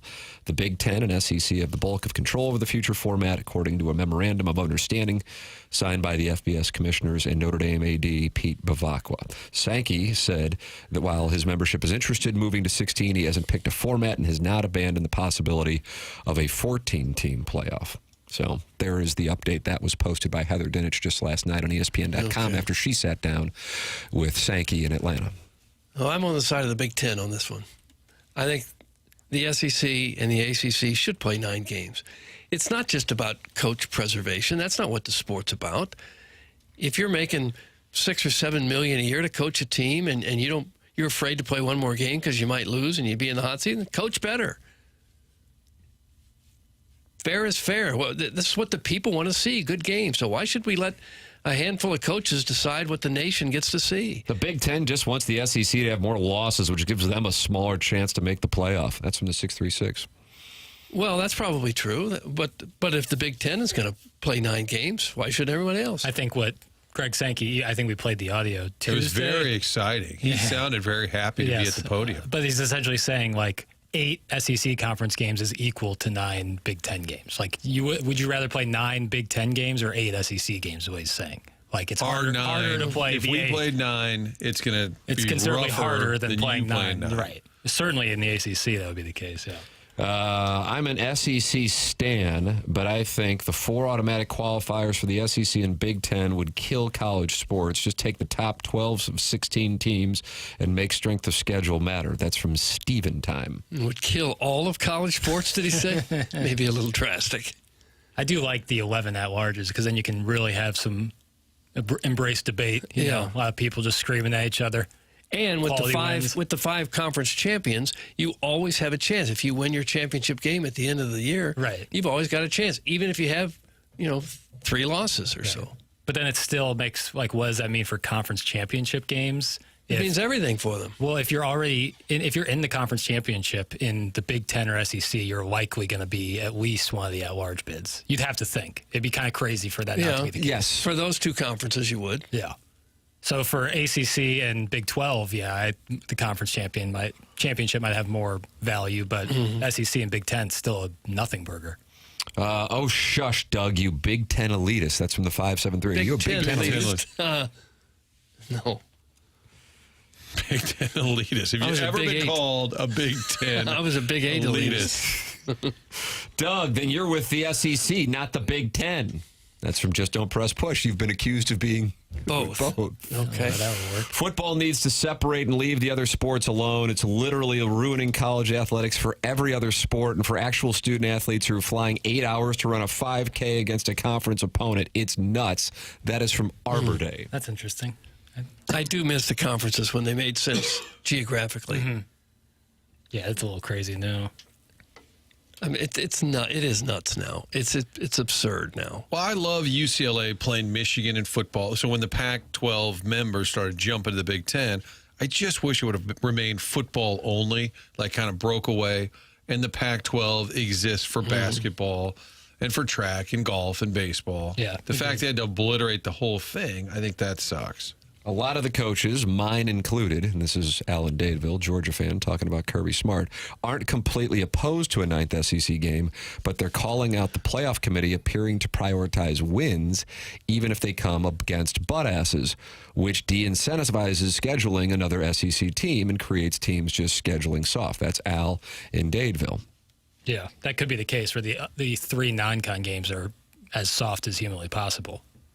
And you don't have somebody really cool like LSU playing Clemson. Well, that's where coaches will chicken out. If they go to the 9, then they're 3. You'll know immediately. That was the K-State model for years. They would just load up a terrible non-conference, and then they would hang in there in the conference. That's kind of how, who was our guy that left and came back? Bill Snyder? Yeah, Bill Snyder. That's how he built that program, Yeah, that's what I'm saying. That was the model there. So you'll know right away which coaches are scared because their non-conference will just be loaded with 3 bad ones. A lot of teams do that, though, don't they? Missouri does that. Oh, yeah. Yeah. So if you're saying that you're just prioritizing wins, then that's exactly what a school like Missouri is doing. Prioritizing wins by scheduling 3 teams they have high probability of beating. What about UMass? That's one of the 3. Power of the foliage. Yeah, what about that foliage? I just don't care much about the leaves. Okay. Jeez, man. Puts me on an island, I know, but I'm a controversial host. Could you imagine the Minutemen hosting a college football playoff game in that, Pony. that little high school stadium? JV football stadium they have? When most of the leaves would be off the trees by that time. Yeah, that'd still be something else. Came here for the leaves, and there's nothing. Joe Buck coming up at 9:05 on the program. Looking forward to the conversation. We welcome you to participate in the conversation throughout the course of the program, which is the Air Comfort Service text inbox, 314-399-9646. Then you also have the Michelob Ultra YouTube chat at youtube.com/TMASTL. 188 friends are gathered in there, and they're talking with each other, like Jake and St. Genevieve and Kyle R. And why? Look, there's John Scores talking to the Pope, and Doug's Broken Gong is in there, and they're getting an opportunity to talk to MD 2020 and L-Boy. Yeah, they're all in there, Doug. Okay.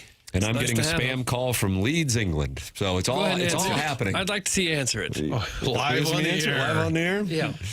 And you can call in, too. Callier and Thompson phone lines, 314-974-0101. The program's called The Morning After. It's presented by Brown and Crouppen on 101 ESPN.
This is Jackson with a Sports Center update, and that's brought to you by Saliga Heating and Cooling. Cardinals back in action tomorrow evening as they head out to Phoenix, take on the Arizona Diamondbacks with an 8:40 first pitch as they resume the second half of the season tomorrow evening. That was another Sports Center update brought to you by Saliga Heating and Cooling, a Daikin heating and air conditioning dealer.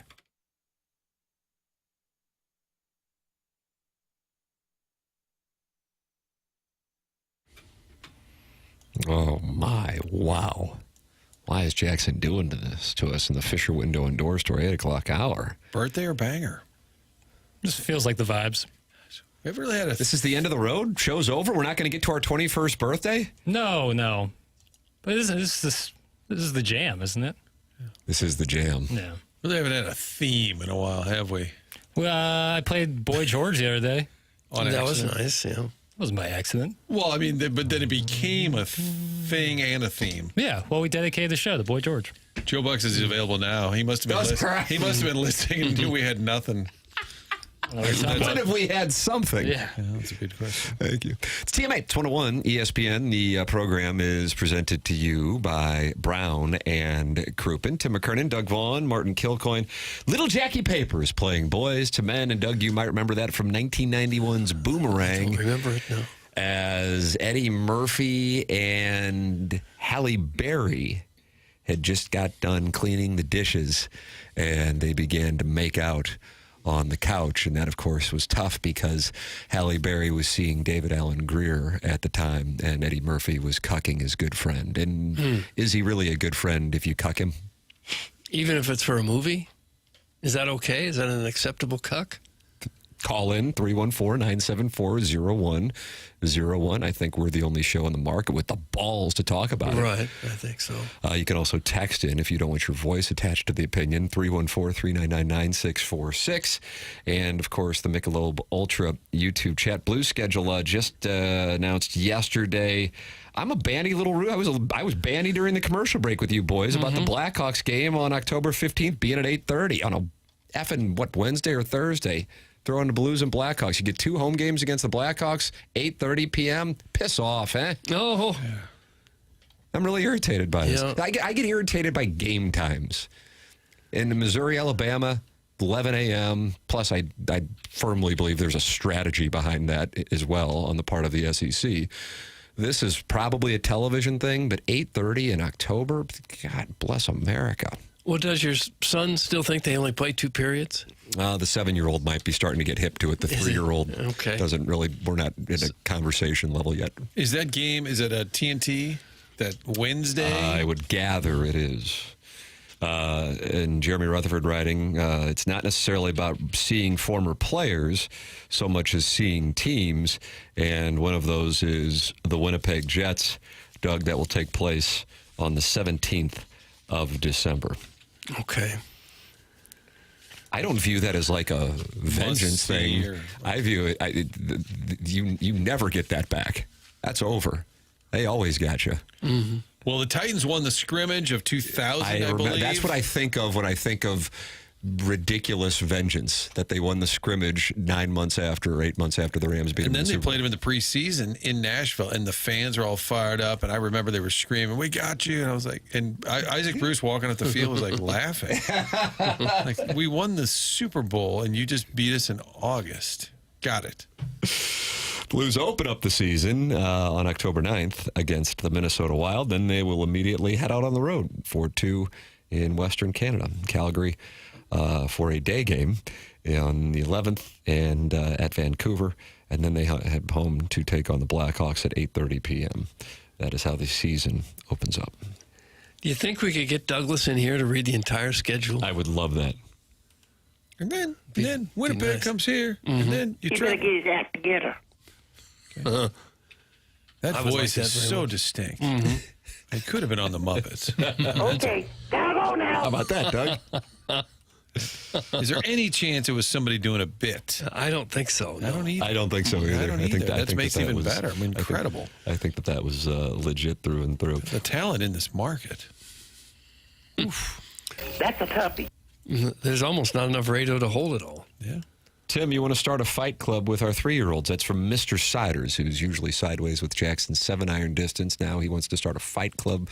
I have a 3-year-old. I guess Mr. Siders has a 3-year-old. And we'll get this together, and we'll just let 3-year-olds fight. That's one of the most deranged things I've ever heard in my life. It really is. Really kind of awkward and uncomfortable. Yeah, it's really weird. Should I block him? No, it's fine. Jackson's played harmless. 18 holes with the man. Yeah, he's a fine gentleman. But that text in a vacuum is really weird. Wow. Now I know why Joe said I'm ready now. He's probably listening. Joe Buck is going to join us here coming up in the next segment on the program, so stick around for that. I'd love to have him early, but I forget if I said to people at 9 o'clock, I don't want to like. Oh, that's right. Then they get ticked off. Yeah, fair point. That's the thing. So that's why I thought we'll stick to the 9 o'clock thing. So Joe Buck will be joining us. Lots to talk about with him. He hosted Tony La Russa's Celebration of Champions last night at Stiefel Theater. I bet internally he knew that was going to be organized chaos and that he would be put to the test, perhaps more so than calling Super Bowls or World Series, organizing Tony La Russa with players just wandering throughout the theater. Herding cats. Yeah, I think it was probably more stressful than Joe needs in the middle of July, but it was great fun. So looking forward to talking it over with the great Joe Buck, friend of the program, coming up here in the next segment as we go into the Mark Hanna of Evergreen Wealth Strategies.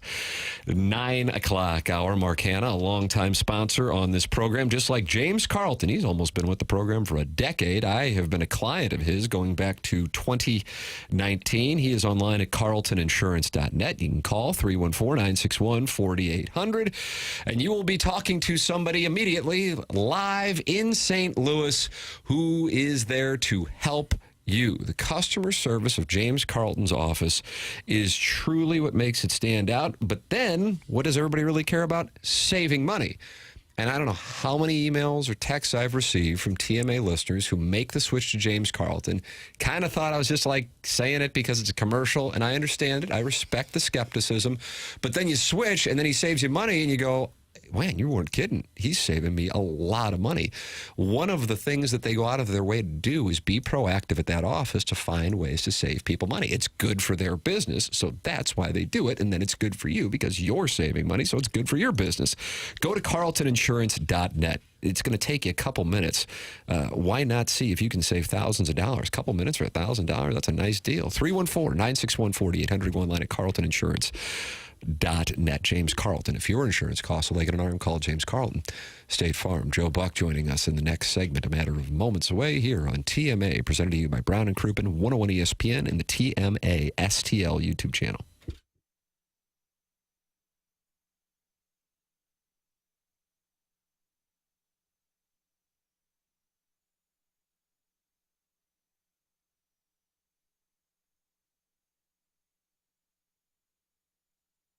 I think we had people texting us ready for the weekend on like Tuesday, Wednesday. Well, now it's Thursday. You can start thinking about the weekend if you're ready to load up for the grill, the groceries for the weekend. Stop by your neighborhood Schnucks. I guarantee there's one near you. Everything you need is inside that store. And you got a friendly staff. I love talking to the butcher, different ideas for the grill. Also saving money on your groceries when you shop at Schnucks. They've done their best to knock down those prices. More than 2,300 items. Jackson called and said, what about that Stoke cold coffee? Yep, done. Taken down, lowered price, and not just for a day or a week. They knocked them down for good. And you'll also have other reminders throughout the store of savings you'll have with those digital shelf tags. I remind everybody to get the Rewards app. Pretty simple. They'll let you know items that you often buy when they're even marked down lower. That's great service. They'll provide you digital coupons. Just get the Rewards app. You can use it for curbside pickup, use it for home delivery. And again, saving money every time you check out, build up your points, getting money back to you right there at the checkout line. The Schnucks Rewards, one of the great items available at your neighborhood-friendly Schnucks.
Is this Joe Buck's theme music?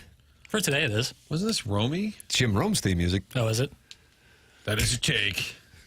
My bad. A great take. I did not know. Did Holiday tell us not to pick on Rome because it was his buddy, and we weren't picking on Rome? I didn't know they had a rapport. Yeah, he called. Yeah, he said Holiday said he's on the Rome show a bunch, or has been. I don't know. Who knows? It's TMA. It's presented to you by Brown and Crouppen, 101 ESPN and the TMA STL YouTube channel. It is our pleasure to welcome to the presentation friend of the show, willing to join us even earlier. Look, Doug, it's Joe Buck on the Callier and Thompson phone lines here on 101 ESPN. Morning, Joe.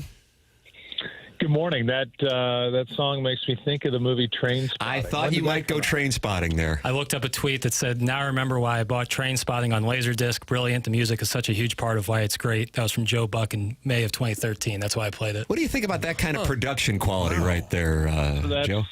That's above and beyond. I've forgotten that I had tweeted. Was that a tweet? That was a tweet. Yep. Yeah, I'd forgotten that I had tweeted that back in 2013. Somehow You still have that Laserdisc? I'll take it off your hands if you aren't using it. Yeah. Yeah, it's the wave of the future. Jackson, did you have to guess if you could have one of his appliances? Did you just... Well, yeah, if he's got some physical media lying around he's not using. Physical media. Iggy, in the Michelob Ultra YouTube chat, Martin just said Joe's coming on his podcast next week. Wow. I am. Are you on the circuit right now? Wasn't the song by Iggy Pop? Yes. Yeah. How about that? Full circle, Doug. Boy, it sure Written has by come David full Bowie. circle. All right. Jeez. It just lands in your lap. Are you up more early watching the Open? No, I'm up early dropping two kids off at two different camps. Can I ask what the campers are doing? Because I was dropping off and picking up from camps yesterday myself. Security-wise, I don't feel good about that. I respect that. Joey Vitale came on. I asked him where he was vacationing for security reasons. He didn't want to share it, but earlier in the interview, he had told us what street he lives on, so we're not really sure what he was thinking through on that one. Well, I've got one son, Blake, who is all sports, and he's at Bobby McCormick's basketball team Nice. right Outstanding. now. Dominating as a little left-hander that he is. And then I've got a boy who is playing the Scarecrow in the Wiz at Coca.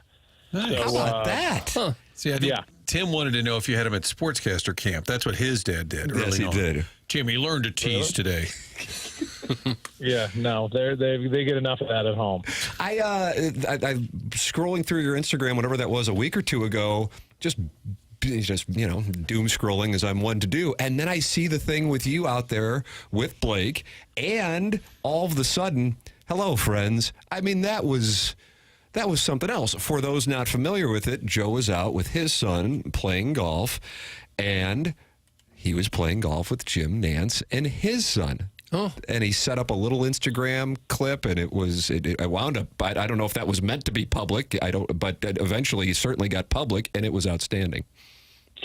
Yeah, no, it was. I've just gotten to know Jim a little bit over the last few years, and just really appreciate who he is, what he is. How great he is, especially in the world of golf. And I saw him at dinner, and he said, "Well, I'm going to be playing golf with my son Jameson, JMO, on Wednesday. Come on out if you'd like." And out we went. We had a great time, and his kid's awesome. His kid's a really good player, and he made it. Everybody's like, "Wow, your son's 7, and he was even par through 7." I was like, "No, Jim made that up, but my son's never made a par." So yeah, we had a good time though, and it's good to get to know those guys a little bit better in kind of away from sports broadcasts, so to speak. And if you make a putt, does he say, "The buck stops here"? Does he have Nance calls on every hole? Yeah, he just keeps saying, "Just a moment ago." Yeah, he just constantly referring to shots that have been hit earlier, and doing his thing. It just made me realize why I shouldn't have been doing golf when I was doing it for 5 years. That I'm doing the setup, and then he comes in with this like syrupy, beautiful delivery that just sounds like golf. And he's a good dude. Do you Good guys guy. talk shop? Do you talk football and a little bit. We talked a little bit, but it was more about our kids. It was more about kind of setting them up to succeed. My son's alignment is a little bit off. He's left-handed. He kind of shuts himself off to the golf hole. He needs to open up. He needs to swing around a little bit. So watching Jim help my son with his alignment is something that I'll think about just before I take my last breath. Holy darn. Yeah. Well, he was a great player himself. Vaughn. What's that? Yeah, he doesn't play much. He was. Played at Houston and, roommates and teammates with Freddie Couples, Paul Marchand, who's been a really great club pro over the years, probably his best friend, who's a friend of mine. So, yeah, I think his best golf days are behind him, which he is very willing to admit, and he's just out there really just to be with his boy, which was cool. That's awesome. Joe Buck, kind enough to join us here on TMA. He's with us on 101 ESPN. I thought that going into last night's festivities at Stiefel Theater, that this might be one of the more challenging broadcast experiences of your career. Sure, there's Super Bowls. Sure, there's World Series. Sure, as you made reference to, there was some U.S. Open broadcasting as well. But dealing with Tony La Russa's wild world of recollections, comedians, I had a feeling that if it wasn't for you, that thing might have gone until 2 a.m, and it would have been anarchy. Yeah, it was great. I loved every minute of it. It was so good to see a lot of the guys, and it takes me back to the time when I was the Cardinals announcer too, which was really wonderful, and guys who were close with my dad and guys who my dad really loved as players and as people. So that was great. It's just, it's Tony. So it's like 30 pounds of stuff in a 20-pound bag. And it was a lot of different people on stage, and then people in the crowd. I mean, Brian Jordan was in the crowd. Ray Langford was in the crowd. Alan Bennis was in the crowd. Dave Stewart, longtime Oakland A. Fierce right-hander was in the crowd to honor Walt Jocketty, and Flynn, Daryl Kyle's widow, and their 3 kids and her new husband. It was a lot of people. It was a lot to take in, and you could have done an entire evening with any segment of who he brought back and who wanted to come, and so you felt like you were almost rushing guys off the stage because there were just more people to come, and it was getting late. So it was a long night, but it was a fun night, and it was worth every minute of it, I thought. The highlight to me still was you sort of reining in Tony. And at one point, he's like, and you clearly have like the booklet, who's next, and you're going to introduce each player with a video. It's like one at a time, calling it. He's wandering around. Yeah, where's Freeze? Where's Freeze at? Where's Sanders? I mean, it was like he was in his bedroom, just walking around. He was wandering the stage. Joe was just wandering in circles around me. I'm like, sit down. You're bugging me. Like every time I just felt his presence like behind me, circling me like a shark. And I was like, hey, we'll figure it out. I got it. I'm supposed to say David Eckstein, and they roll a video, and then David Eckstein comes out. But he kind of jumped the gun a couple of times. But it makes for fun. I mean, Tony is a lot of things, and I know you guys all know him in your own way. I know him in my way, and one thing that he can do is laugh at himself. And when I can give him trouble and say, you look like the ghost of Christmas past wandering around the stage, I feel about it because I know he's going to take it the right way. So it was a lot, but it was really cool. And I will say that the piece about Daryl Kyle and his former teammates talking about him in front of Daryl's widow and their 3 children was beautiful. Rick Ankiel talking about him and how special he was for him and to him, and Matt Morris and Mike Matheny, who pulled the stem out of his Rolex that Kyle had bought him after he was a 20-game winner when he found out that he had passed away. And for those family members to hear these ex-big leaguers talking about the gem of a person and the leader that Daryl was behind the scenes was awesome. And then to see the raw emotion of even Jim Edmonds talking about how wonderful Walt Jocketty was, who passed away this past April, and then thinking, the job that Walt Jocketty did here. I don't know that Walt gets enough credit for how he built this organization for ownership when they held him over from the Anheuser-Busch days leading into 96. His relationship with Tony, I think, was a big reason why Tony came here. And I know we've celebrated both of them many times, but I think even now, looking at where the organization is without those kind of stewards of the franchise, I think we kind of maybe undersold how important Walt Jocketty was to the team and the leadership that he and Tony brought. Edmund said something interesting about Jocketty. He said with trusted veterans during the offseason, Jocketty would say, hey, we're looking at this guy. What do you think? And Edmonds would say, yeah, I've always said he was a great player, stuck with some crappy teams, or no, he's not a gamer, whatever. Can you imagine that? I don't think Mo is calling up players. Hey, should we sign so-and-so? I thought that was an interesting twist that Jocketty leaned on the veterans for intel before maybe pursuing somebody. It's smart. I mean, I think you have to be willing to say, I don't know everything.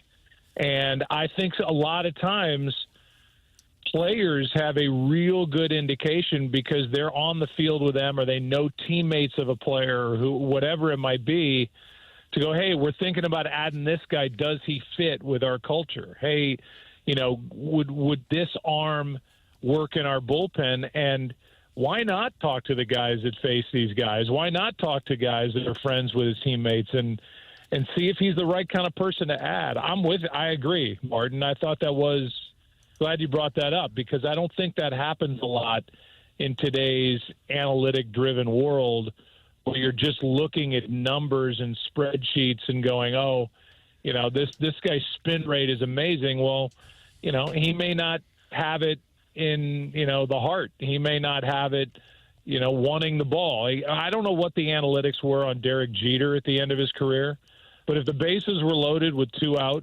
and the Yankees were leading by a run, who do you think, A, wanted the ball, and who do you think, B, his teammates wanted the ball hit to? The answer is Jeter. Yeah. And he may not have had the range that the other guys had, but he wanted it at the biggest moments. And I think that's the stuff that analytics misses. And I think it goes back to scouts. It goes back to conversations with teammates. It goes beyond numbers to construct a team. And I think that's where a lot of GMs are missing the boat these days.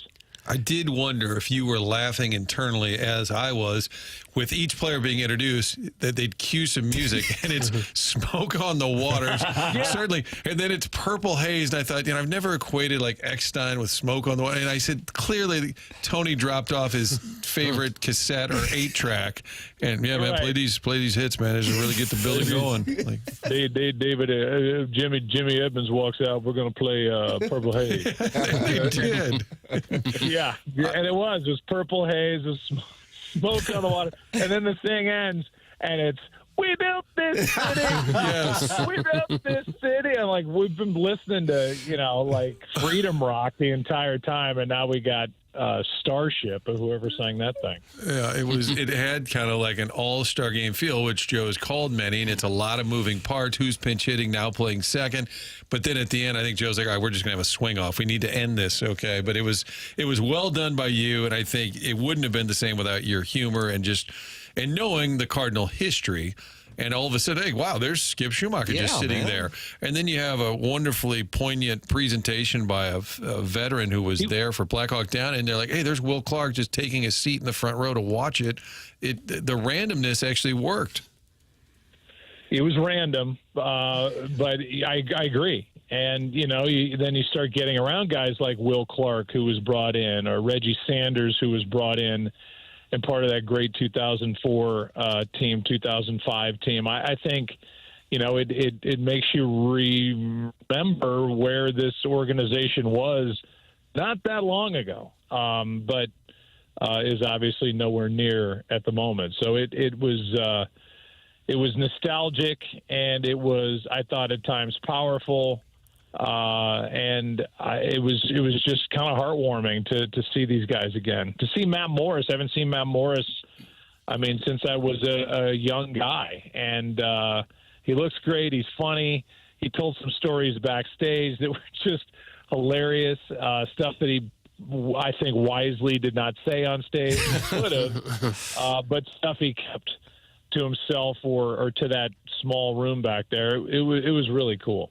And you called David Freese the reluctant hero, which is so true. I think he's almost like embarrassed to be kind of the picture of 2011, and he was. I mean, there's no way around it. Yet but if he gets going, when he starts talking, he's great. His stories are funny. I was just going to say, he's reluctant, and then he goes, and it's like, whoa, hey, he's got something to say. Yeah. And he's got, thoughts on McGuire as a hitting coach and how, Freese was that postseason 2011 one game away from being benched because he was so bad. And McGuire turned him around, and McGuire was the guy who said, Tony, stick with this guy. Same for Alan Craig, and trying to help the young guys. He said the first time he hit with McGuire, he was so nervous. He was worried that he wasn't going to make contact with the ball on the tee because he, grew up here watching McGuire. And then he said 5 minutes later, he knew McGuire was going to be one of the most important coaches he ever had in his career. And it was McGuire who got him right for the rest of that 2011 postseason. And we know, I think he hit 545 in that postseason, somewhere in there, and had 21 RBIs. And, what he did in Game 6, it just stands as one of the greatest game performances in the history of the organization. Joe Buck, kind enough to join us here on TMA. Joe, I'm going to be a bit of an ass. That, of course, is on brand. Would you mind if we took a break so we could come back and do more? Martin, I knew this was coming. Oh, I hate it, but I knew it was coming. I know, but I kind of got to do it. Otherwise, I know we're going to go, and then it's going to cost. As long as you guys do like 6 live reads during it. This is but at least. Hey, I want to tell you about my friends who put the windows in my. Hey, I want to tell you about the guys who suck the water out of my basement. Hey, I want to tell you about my good friends over at. Yeah, if you a little too close to accurate. Easy, pal. I still think of you when I want to redo my closet. So easy, okay? Ooh, that is good. Yeah. You're right. I am the pot calling the kettle black, but I love that because it's the personal touch. That's right. That makes me run to the phone. Thank you. There you go. But this is progress because in the old days, I remember a segment I had with Dan Patrick, and he said, "I'm sorry, do you guys have any breaks to take?" Joe, kind enough to sit through a break while we do live reads, and he'll be back with us on the other side of it. Joe Buck with us on TMA. This is 101 ESPN and the TMA STL YouTube channel.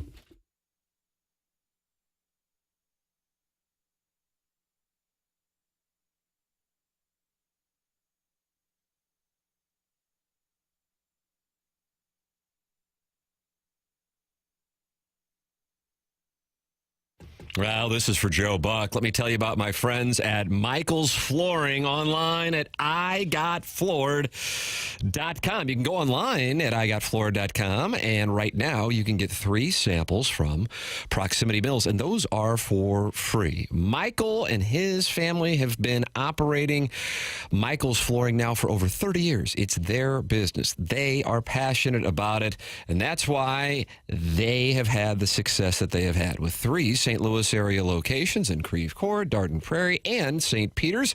You can see why people are loving getting floored by Michael when you visit igotfloored.com. There is a reason that he has continued to grow throughout the last 31 years. Employees love working for him as they feel like family, and he makes sure they are taken care of, and this then rubs off to the families buying the product as they know they have the best interest of the buyers at heart. It's Michael's Flooring online at igotfloored.com.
about this Jackson?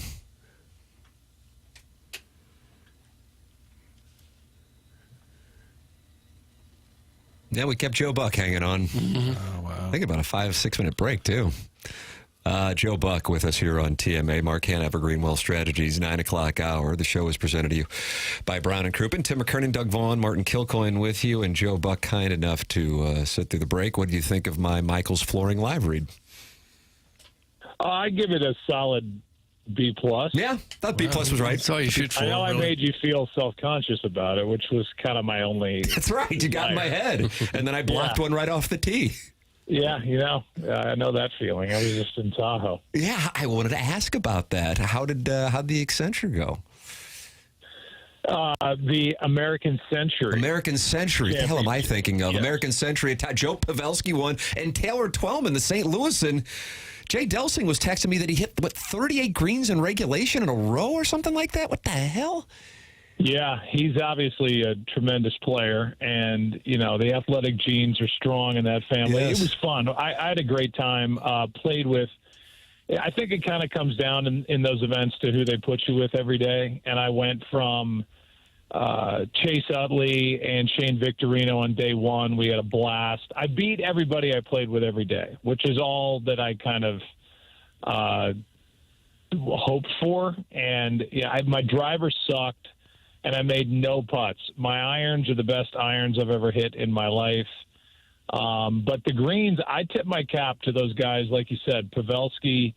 The way they pile up points on those greens blows my mind, because the greens are so fast, and the hole locations at times are a little wonky where you get defensive and you start. Yeah. You're not trying to make a birdie, but you try to avoid the bogey, and that's a bad way to play golf. So I played really well from after the tee to the green, and the outside parts of that were not that good. Strokes, gunning, putting, not where you wanted them to be.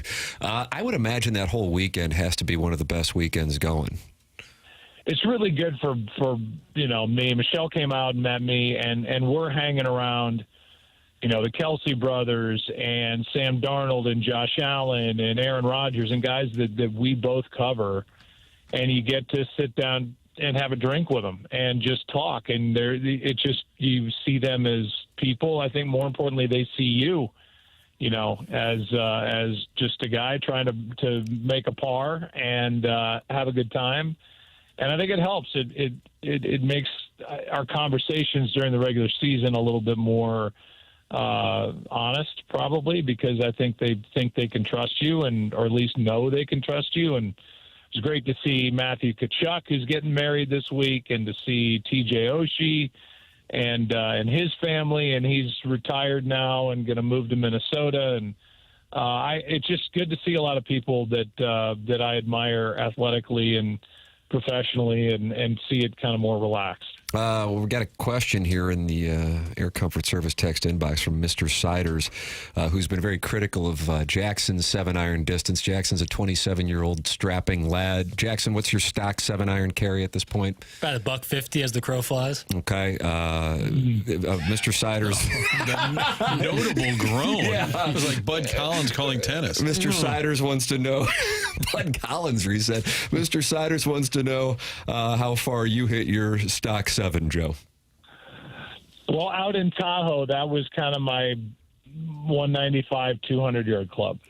But and Jackson just took a shot to the midsection when he heard that. There's elevation involved. There's elevation. At home, if I... Yeah, let's say when you're playing Riverside. Riverside.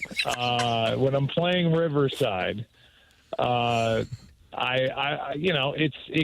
problem is I'm hitting the pings, and the newer version of the ping iron are really hot. So if I hit a really good 7-iron, it's 185, 90 yards, somewhere in there. Jackson is Jackson's smarting over here. Does that hurt, Jackson? It hurt your feelings? Doesn't feel good. No. Sure doesn't feel good. But my driver is like I've never played, so it's fine. It's all right. And who cares? It doesn't matter. Then hit a 6-iron. What's the difference? Right. Joe, Jackson earlier described him, so we're talking about football, and he said, I'm positionless in football. So we're looking at him, and he said he's too slow for this, that. I said maybe he could be a holder. Then I started thinking a lot of us are positionless truly. When you think, I'm like, I could be like the backup left guard or something. But what would Joe Buck's football position? Did you play football? I did. I broke my neck at St. Louis Country Day High School being hit by Mike Mayweather. To show you how I've changed, I was an offensive and defensive tackle on a state championship team. Really? Wow. How big were you, fella? How much you weigh? Big is a loose word here. I would say more fat. I don't even know what my weight was. It was 200. It was over 200 pounds, which I probably weigh the same now as I did when I was 8. So, my body has changed over time. I used to shop when I was a kid in the 70s in St. Louis. My mom and I would go right to the Husky section. Oh, the old Husky section, Doug.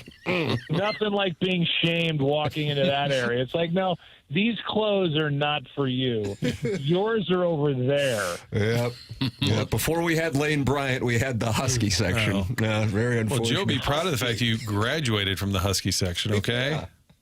Yeah. I mean, I'm doing the best I can. A two-way tackle, though, that's a lot of time on the field.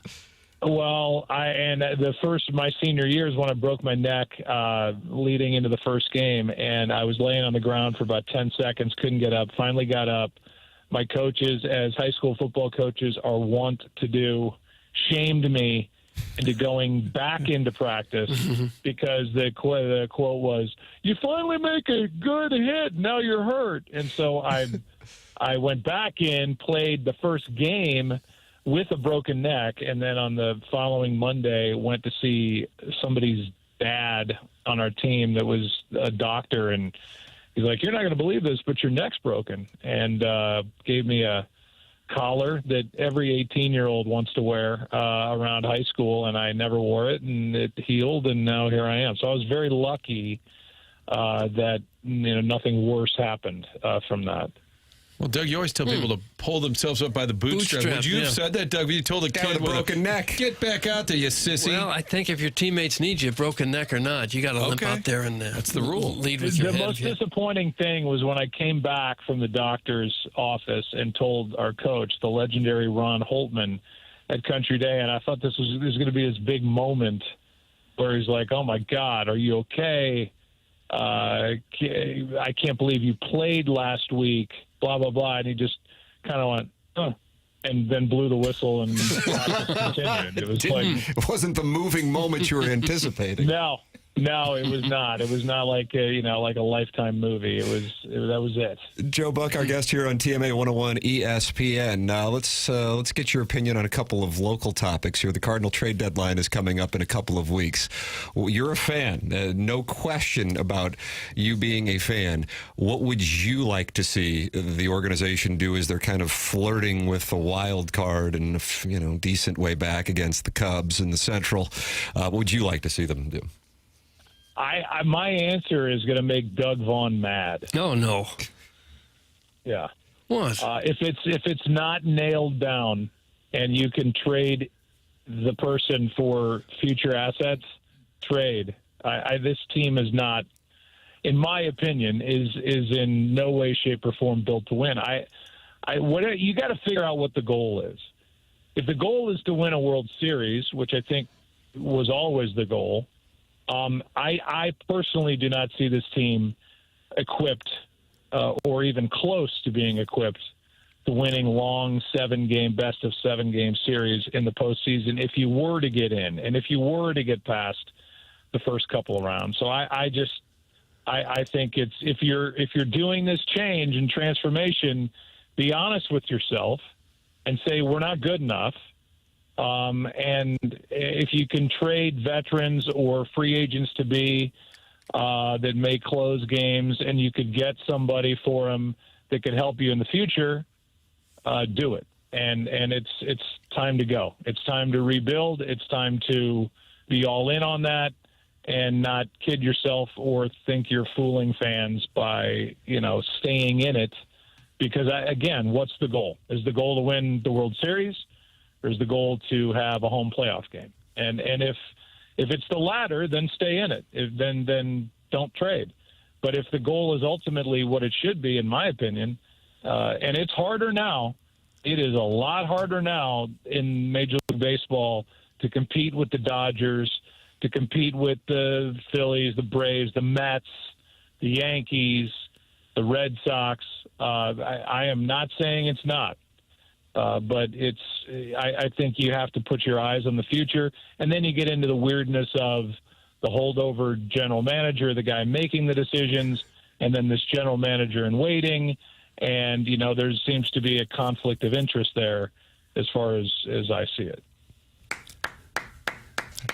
Doug, I'm just applauding the take. I'm applauding the take. But that was going to get Doug's side because Doug's always in favor of you might as well play it. Yeah, I don't think anyone looks at the current roster and think, yep, this is a team that has a chance to win a championship.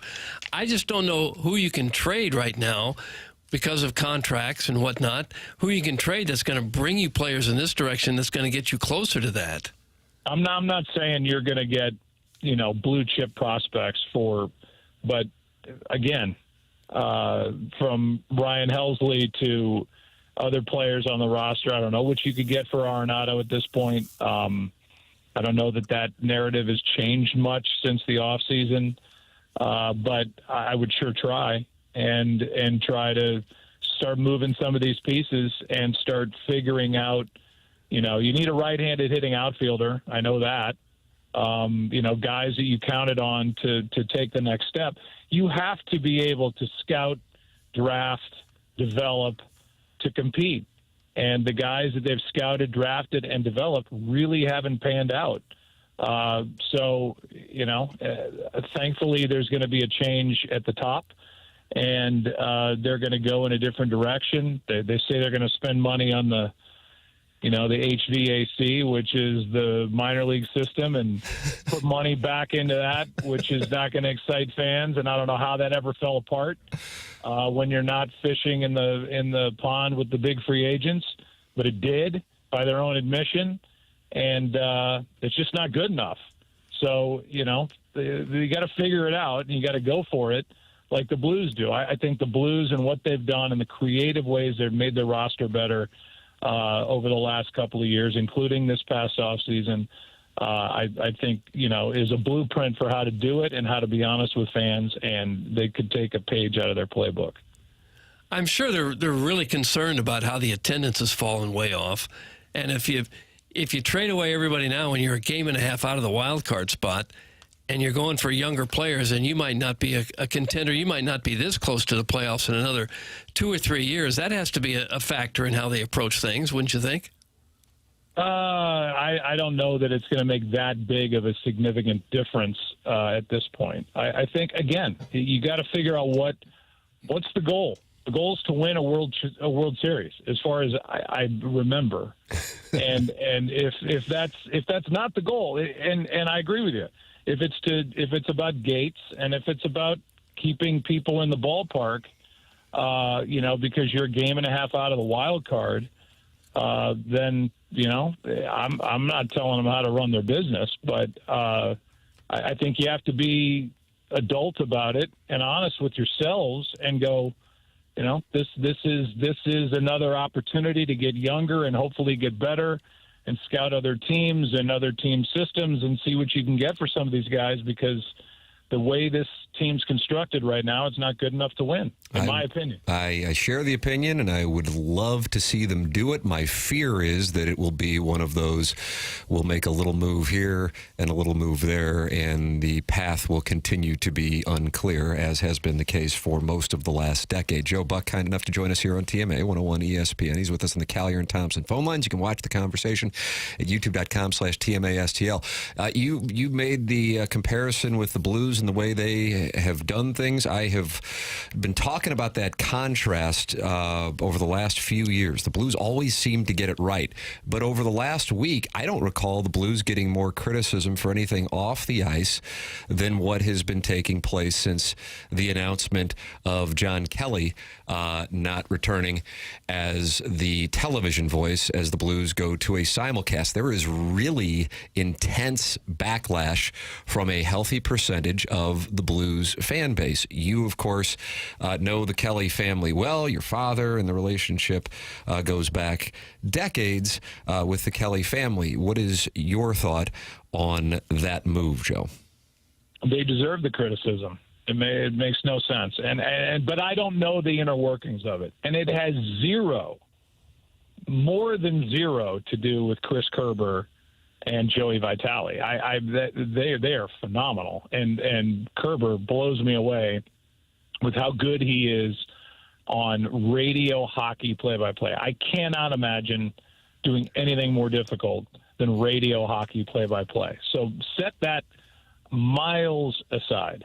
How can you make this move with a trusted voice and somebody who's got the legacy there and somebody who's just been all in and is a comforting person to listen to? It just feels right. That's why, when the Blues won the Cup, and I've said this 1,000 times, so it's boring by now, but I'm friends with Kenny Albert. I have a lot of respect for Doc Emmerich.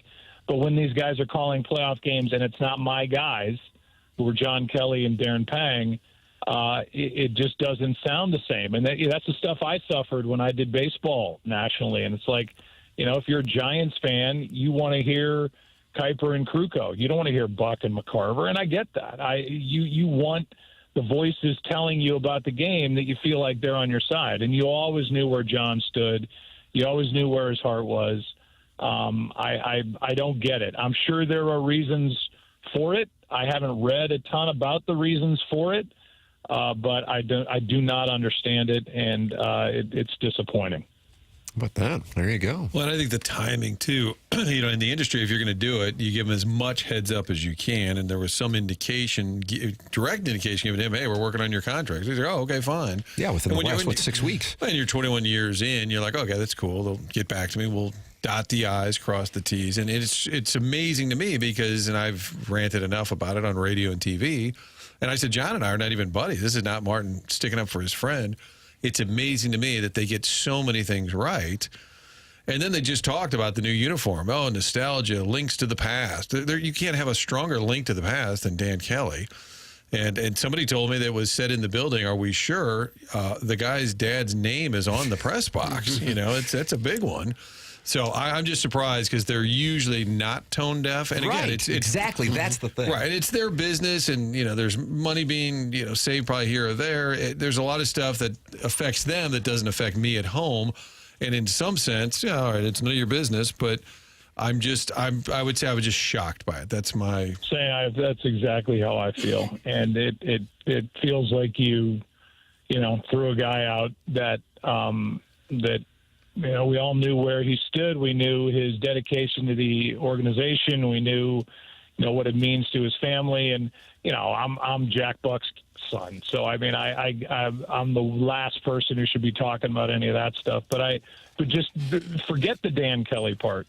It's a hard piece of it to forget. But John Kelly on his own, who he is, what he is, how great he is on the air, what he believes in with the organization, it doesn't have anything to do with Dan Kelly. It's about John Kelly, and that it was shocking to me.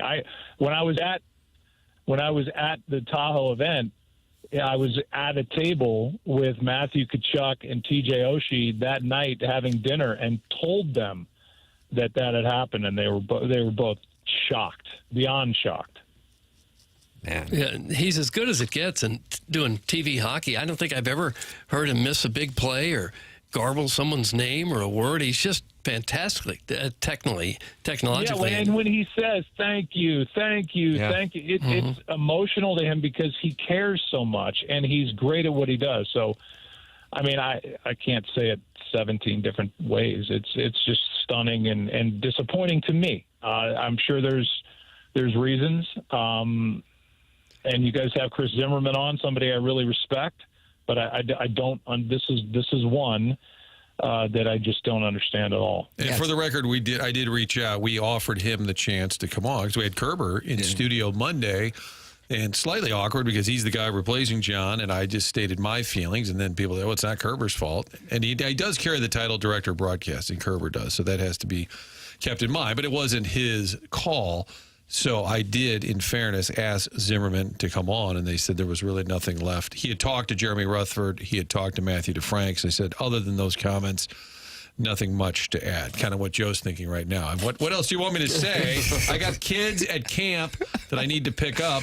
When you hear we built this city, that means we're wrapping up, okay? That'll be your cue moving forward. Good. When is that going to start? Oh, no. There it is. I was landing the plane right then and there. There landed the plane. The hoopla. Yeah. The great Grace Slick, I believe, who I imagine would fall into the category Was she there last night? friend of Right. Tony. The shocker Did you is see that her backstage. The shocker is that I told these guys, Ron Wolf, Pro Football Hall of Fame GM, is just in the green room, in the hallway in the back. I mean, he lives in Jupiter.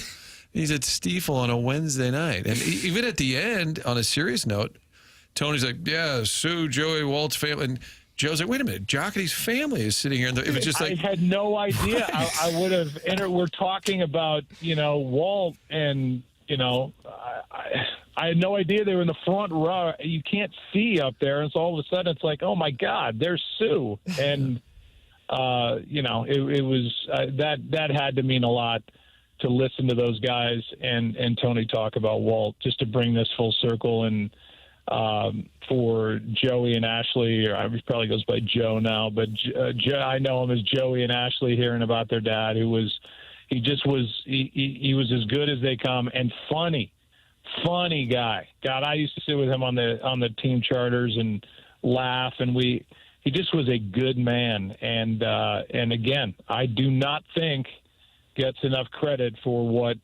he helped build. And to back that up, the ownership, which, they're in a transition time, and we just talked about that earlier, they get credit for all that. They get credit for keeping Walt Jocketty after, the change in ownership, because he was brought in by Anheuser-Busch. They get credit for Tony. They get credit for all those people that were brought in, and veterans that were added, and guys in the bullpen to make the team championship caliber. And they have 2 World Series rings to show for it. So they get credit for all that. But, now it's I think, pick a lane and go and get better, because this mediocre, this middle ground is not right. Yeah. Boring as hell, too. Joe Buck with us here on TMA, and I think for many, the comments on the Cardinals, the Blues will stand out. For Jackson Burkett, it will be that Joe's hitting his 7-iron 195 yards, and Jackson will try to put his head on the pillow tonight and know that. Face first, of course. Face first, as always. Joe, always enjoy the conversation. Thanks so much. We built this city is now playing. Why did Jackson dump the? This is Jackson Jackson. Yeah, did you get away from Jackson Jackson to tribute to Carl Weathers? Rebranding. He's in rebrand right now. Rebranding, Joe. You didn't realize how big Robert Thomas noticed right away. He's like, what happened to Action Jackson? I'm telling you. Yeah, it's got the city on notice. I think this is like New Coke. Is that a Carl Weathers movie? Oh, and with the delightful Vanity, who I believe was nominated for Best Supporting Actress in that film, but did not win. Yeah. When I scored like my 12 total points in high school basketball, the announcer would say Action Jackson. See? Really? Oh, really? Yeah. But why go away from it? That's your the thing. Announcer. The announcer. Well, he went to Ladue. Yeah, a little PA guy. Was it Skip Irwin on like closed circuit TV? Thank you, Joe. Okay, there, fellas. We'll see you. That's Joe Buck with us. 195 yards. That's eye-opening for me. Yeah, jeez. Swing easy. Oh, my goodness. Great conversation. A lot of meat on the bone there. Tell you that. Enjoyed it. I was just planning on doing a little slap and tickle and hitting on some topics, but he didn't hold back. I enjoyed that. Well, he said it at the event last night. Something about thankful that we had a time. Tony, Edmonds, you guys held ownership accountable and demanded, top talent and winning teams, and kind of an era that a lot of fans are still wanting to return. when you look back at some of those teams that Walt Jocketty built, some of the players he brought in, the McGuires and Pujols and Edmonds and Rowland, and we may not see that kind of thing again in a Cardinal organization. I wonder and fear that. And then also guys that I guess you would consider role players. Because they weren't the stars, in part because there were so many other stars. Role players like Eric Davis, role players like Sean Dunston. I feel like Grunzalonic was a pretty good add-on. Placido Polanco, as we were going through his Clark. Will Clark. It was something else. It was, it's kind of like the Rams thing in the early 2000s when it was chaos with Martz, but it's like you know that you're going to miss this. You didn't know you'd be missing the franchise, but you knew you were going to miss it. Like we had it so damn good, and all three teams are firing on all cylinders at that time. I'm sure we're late for a break, so I'll make sure that we get to it. Joe Buck with us. I'll stay on hold. Oh, there you go. Joe Buck, you want to go back and podcast that? Schaefer Door Company sponsored podcast. This is TMA 101 ESPN.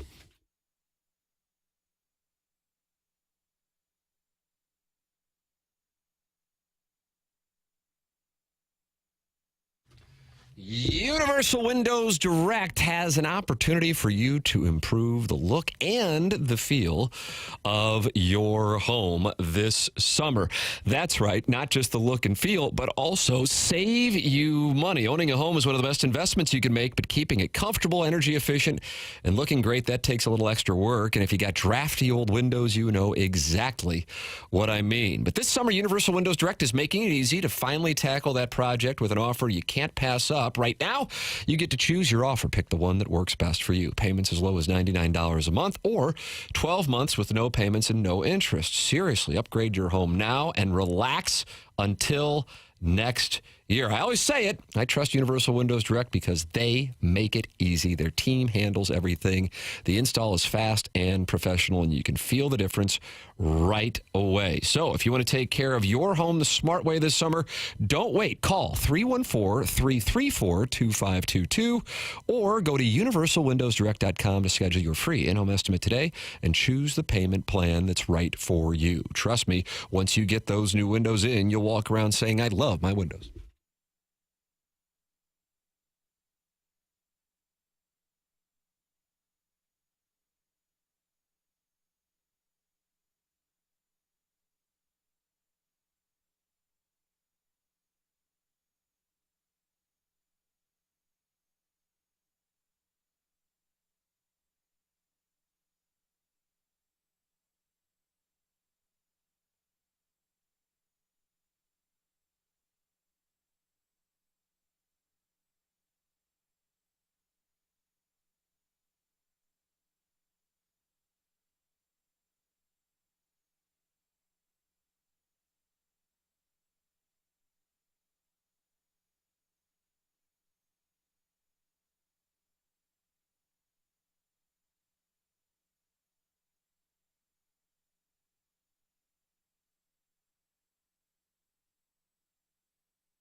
This is Jackson with the Sports Center update, driven by Johnny Londoff Chevrolet and Johnny Londoff Autoplex. The Phoenix Suns have agreed to a contract buyout with Bradley Beal yesterday. Despite boasting a $210 million salary in the past season, the Suns failed to make the play-in tournament, so they have released Bradley Beal with a buyout of his contract. He will now join the Los Angeles Clippers. That was another Sports Center update, driven by Johnny Londoff Chevrolet and Johnny Londoff Autoplex. See them at Londoff.com. Chevy, together we drive. Are you kidding me?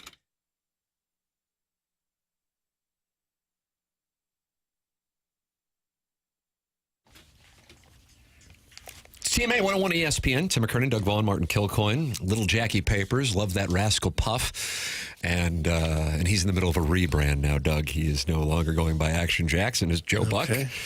Well, anyone can call me that. I just won't call myself that. And why is that, boy? I don't know. I was getting. You like being Jackie Papers? I prefer that name. I was getting shaded by the hockey community at large, specifically Robert Thomas and Keith Kachuk.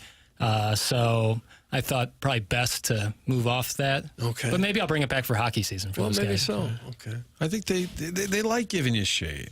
Yeah, I appreciate it. You are Action Jackson. I am about that action.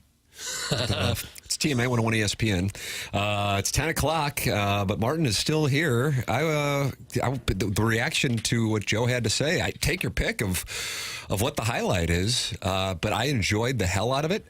I share his opinions. If I didn't, I would say it.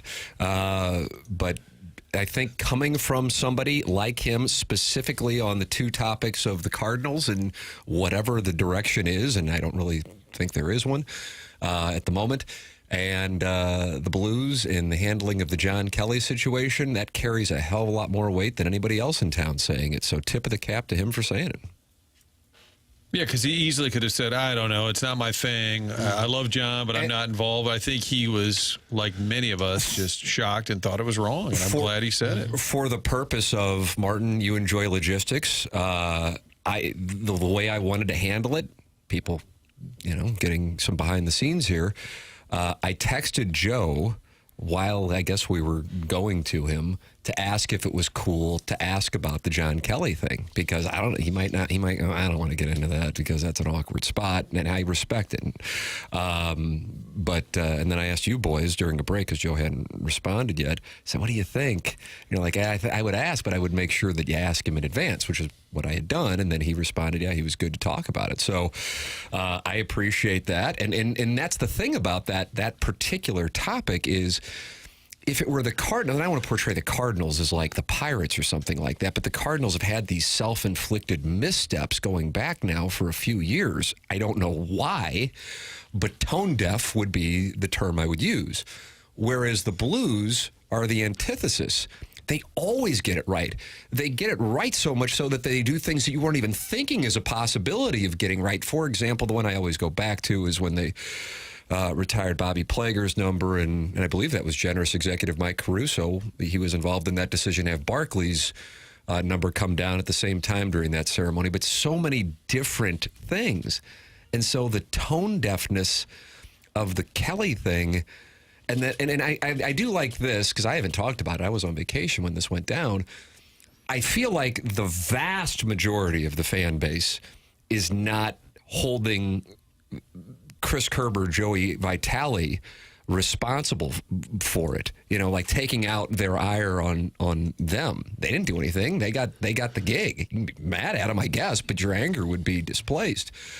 So I don't understand it. I don't understand it. For an organization that gets it right so often, the way that it went down, I just don't get. And I have to always say this when I don't know, because I've lived enough of things, whether it be covering teams or with our own show over the last couple of decades, where the whole story isn't out there, but yet nobody can really say the whole story, that I have to allocate some possibility of there being a reason that isn't ever going to get out there. But I don't really know how you can't handle it better. That's my official position on it.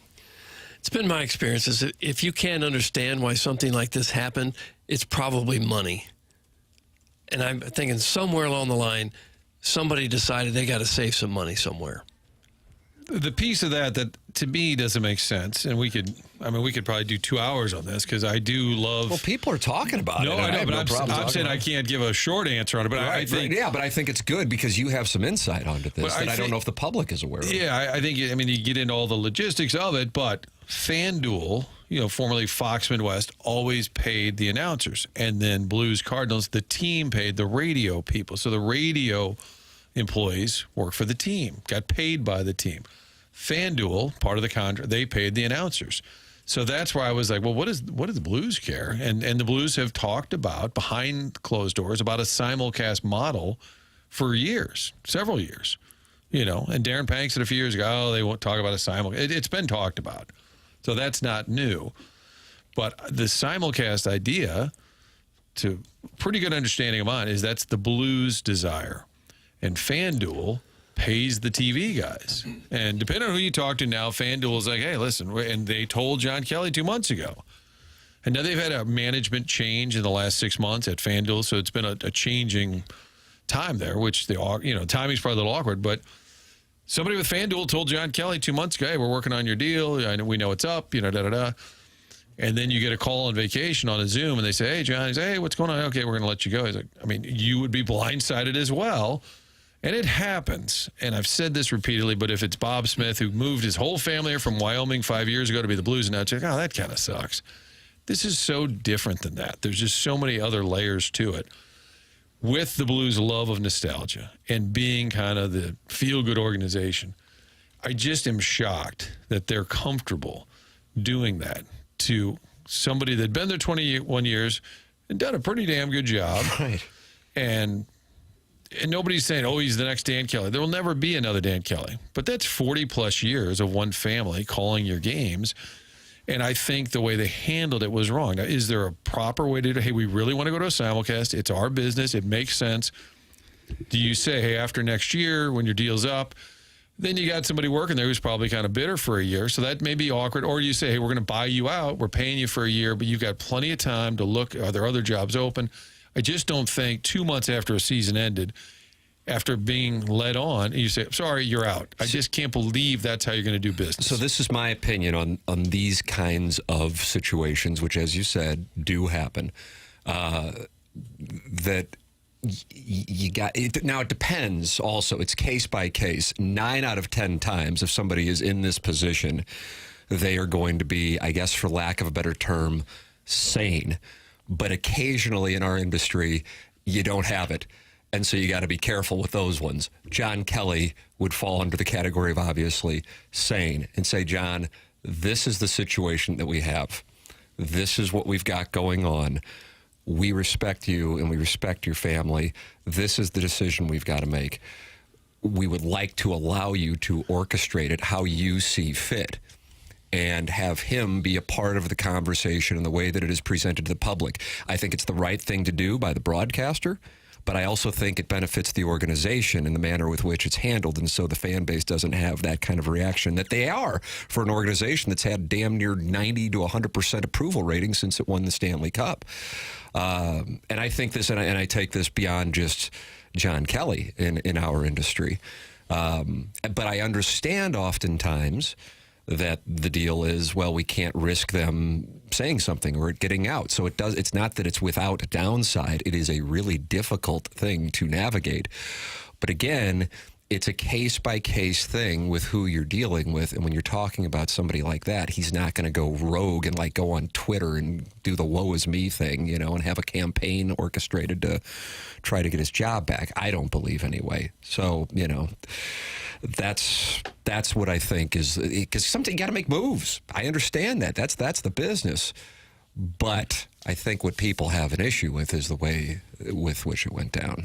Yeah, and I don't like the fact, I feel they're hiding behind FanDuel. I think it's largely a Blues decision. That's my understanding. I share your opinion, and I 100% lockstep on that. And I think it's okay. Sometimes you make a really tough call, and if this is your call, and you're probably going to get pounded a little bit, but if you really think it's the right move, then you should own it more. That's my opinion.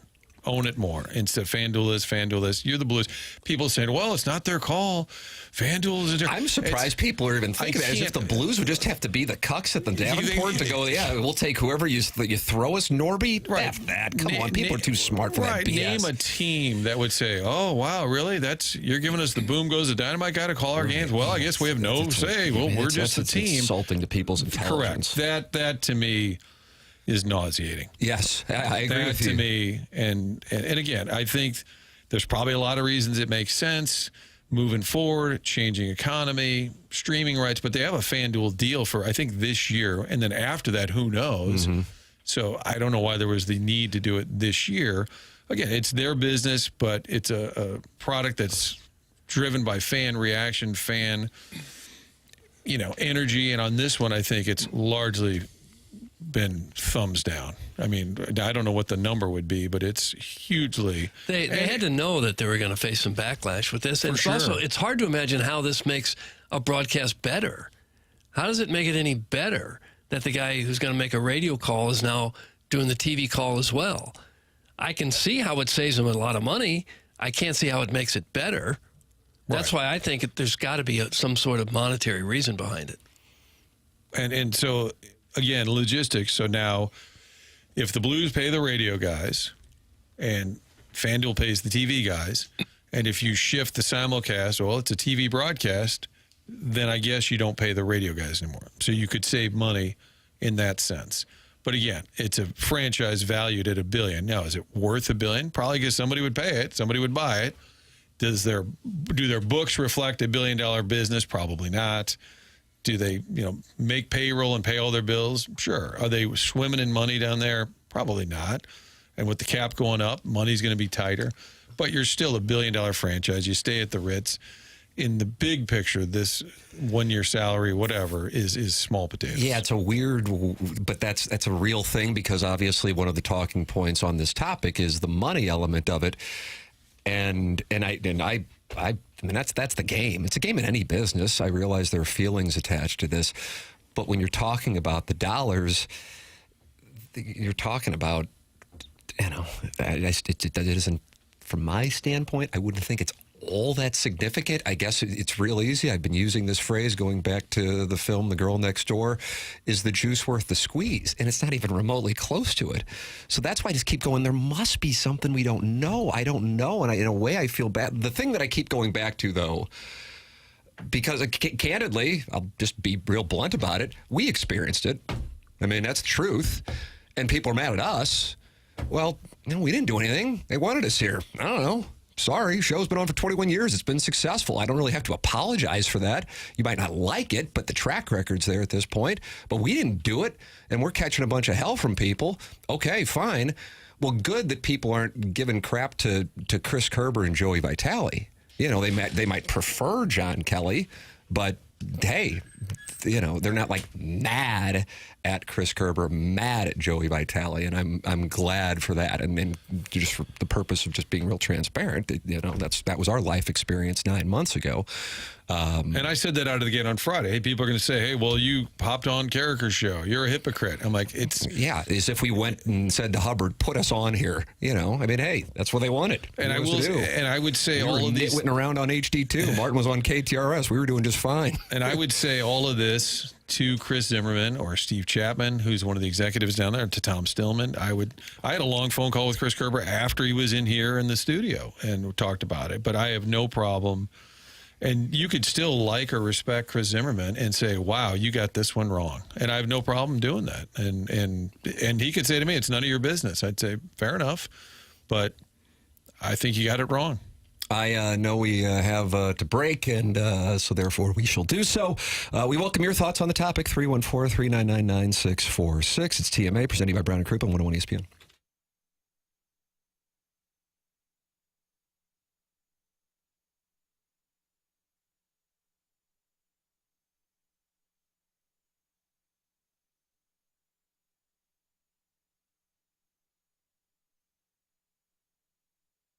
Dents Express is a St. Louis business, 33 years of doing it in the St. Louis area. Gray, Wilson, and Dents Express, family owned and operated right here in St. Louis since 1992. Gray Wilson and his team are the go-to experts for paintless dent removal, whether it's hail damage, door dings, or those annoying shopping cart dings. What I love is these guys aren't just good, they're experienced. Their techs have been with them for over 20 years. That means you can trust the people working on your vehicle. They offer free evaluations, no appointment necessary, and they'll even handle everything with your insurance. That's right, you drop it off, they take it from there. They're open Monday through Friday, 9 to 5, and located right here in West County. You can call them at 636-227-5050. That's 636-227-5050, or just swing by and let Gray know that you heard about them on TMA. That's Dents Express, St. Louis's leader in hail damage repair.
Welcome back to Morning After 101 ESPN. Had a great conversation with Joe Buck in our 9 o'clock hour. The 9 o'clock hour on TMA is presented to you by Mark Hanna of Evergreen Wealth Strategies. 2 segments worth. A lot there. That is one that I would say probably will make its way around social media, would be my guess. I have no idea. But go back and podcast. It's one of those interviews that you'll want to make sure you listen to, and you can do so on the Schaefer Door Company podcast. Doug, you know something about Schaefer Door? I think you do. Oh, I've got good friends at Schaefer Door. Yeah, you do. Jason Gostrow. Yeah, and you'll make good friends with him, too, if you have any kind of garage door problem. Or it may not be Jason. He'll send one of his other crew out there. They're all very top-notch technicians. I had a problem, maybe almost a year ago now, and I thought I needed a whole new garage door. Nope, just needed a strut, and they took care of me, and they will take care of you, too. If that garage door doesn't go up and go down like you need it to, they've got that special Monday morning standby service for doors that break over the weekend. Schaefer is spelled S-C-H-A-E-F-E-R. Their website is schaeferdoor.com. Best to call or text them at, I'm going to say the number now, so write it down, 636-782-3608. I feel like you didn't get the pen in time. Yeah, they might not have. 636-782-3608. You call or text that number, they will get right back to you. They're big enough to get any kind of job done, but small enough that you talk with an actual person when you give them a call. The business has multiple family members that have been working there for many years. Great family business. They also service those giant commercial doors. If you run a business or have a warehouse with big, tall doors, Schaefer is experienced in those types of jobs as well. Also, their service techs, not commission-based. Again, it's schaeferdoor.com. Call or text them at 636-782-3608. Schaefer Door is a LiftMaster partner. The program's called The Morning After. It airs on 101 ESPN and the TMA STL YouTube channel. Tim McKernan, Doug Vaughn, Chairman Kurt sliding into the dais in the 10 o'clock hour. Little Jackie Papers is on the ones and twos, and we welcome to the Collier and Thompson phone lines Randall Lane, the co-founder of the National Thoroughbred League with Bob Doherty, and launched in 2023, and Randall joins us now. Randall, good morning. Good morning. Glad to be here. Tell us about what is going on here with the NTL Nelly Cup on July 19th. That's this Saturday, and we're inviting all of St. Louis to come as our guests and Nelly's guests. And Nelly brought, as you probably read in all the papers and the Post-Dispatch and across the country, that Nelly brought. We have a team horse racing league. We're in our 3rd year, and Nelly took a big stake in the Seattle franchise and moved them to St. Louis. And the St. Louis Nellies will be running for the first time against the 9 other teams in the NTL this Saturday, and we've invited everybody in St. Louis to celebrate this and come for free. Nelly's hosting. We got Jeroby White from Tribe Called Quest performing, food and fashion shows, and lots of fun stuff. And it's a great thing for family or buddies to come out, friend groups, whatever it is. But it's free, no tickets necessary. Just come, and from 4 to 8 p.m., the whole city of St. Louis, whole region is invited to Fairmount Park. Nice. How can people get tickets?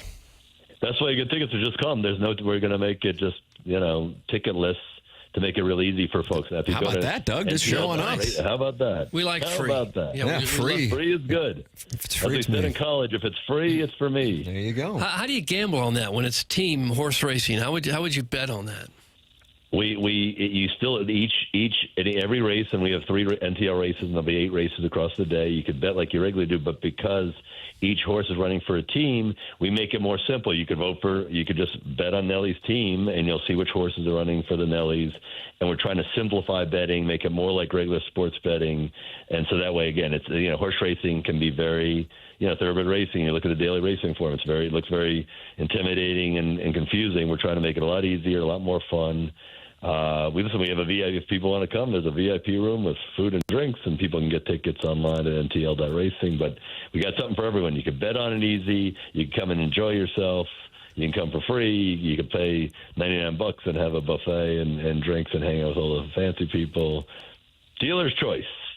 Yeah, how about that, Doug? Yeah, they've rehabbed. Doug, you coming? Well, I may. I know they've redone a lot of that track. I was out there a month or so ago, and it's really looking great. Some of the changes that they made. They're a great part. We love being in St. Louis. Fairmount Park are great partners. They're putting $100 million into this track, so people who haven't seen it in a while should come out. It's going to be, the weather forecast looks good. We have an antique carriage that we're doing rides. We have a kids race where kids are going to get to go on the track and ride bouncy horses on the actual track. We've got a fashion show that anybody can enter, and who looks the most like Nelly. It's going to be fun as heck. So, Doug, you're coming. You don't have a choice now. Okay, I'll see you there, I guess. Sounds like a fun day. It is taking place this Saturday. 4 to 8. It's nice. It'll stay evening. We got sunset. The sun will be setting. It'll be nice and a little cooler. It'll be beautiful. NTL Nelly Cup, July 19th at Fairmount. Randall, thank you so much for joining us and letting the audience know about it again. It's free, so you can enjoy it. It's free. And Doug will be there, too. And Doug will be there now. I won't sign. I won't be signing. Yeah, he can't sign. All right. Thank you, Randall. Thanks, guys.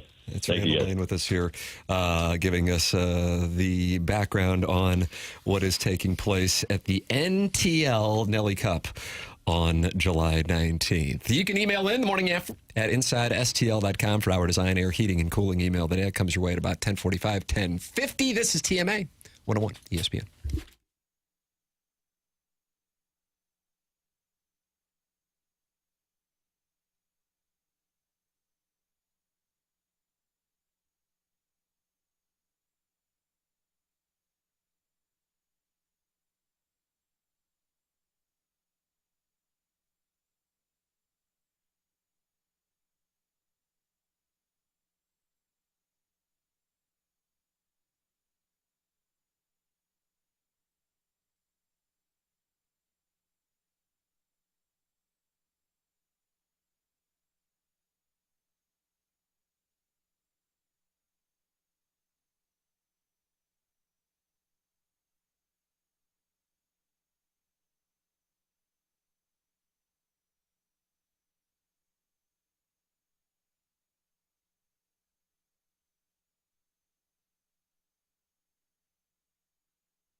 I don't know what's going on right now. Felt like a Shania kind of 10 o'clock hour.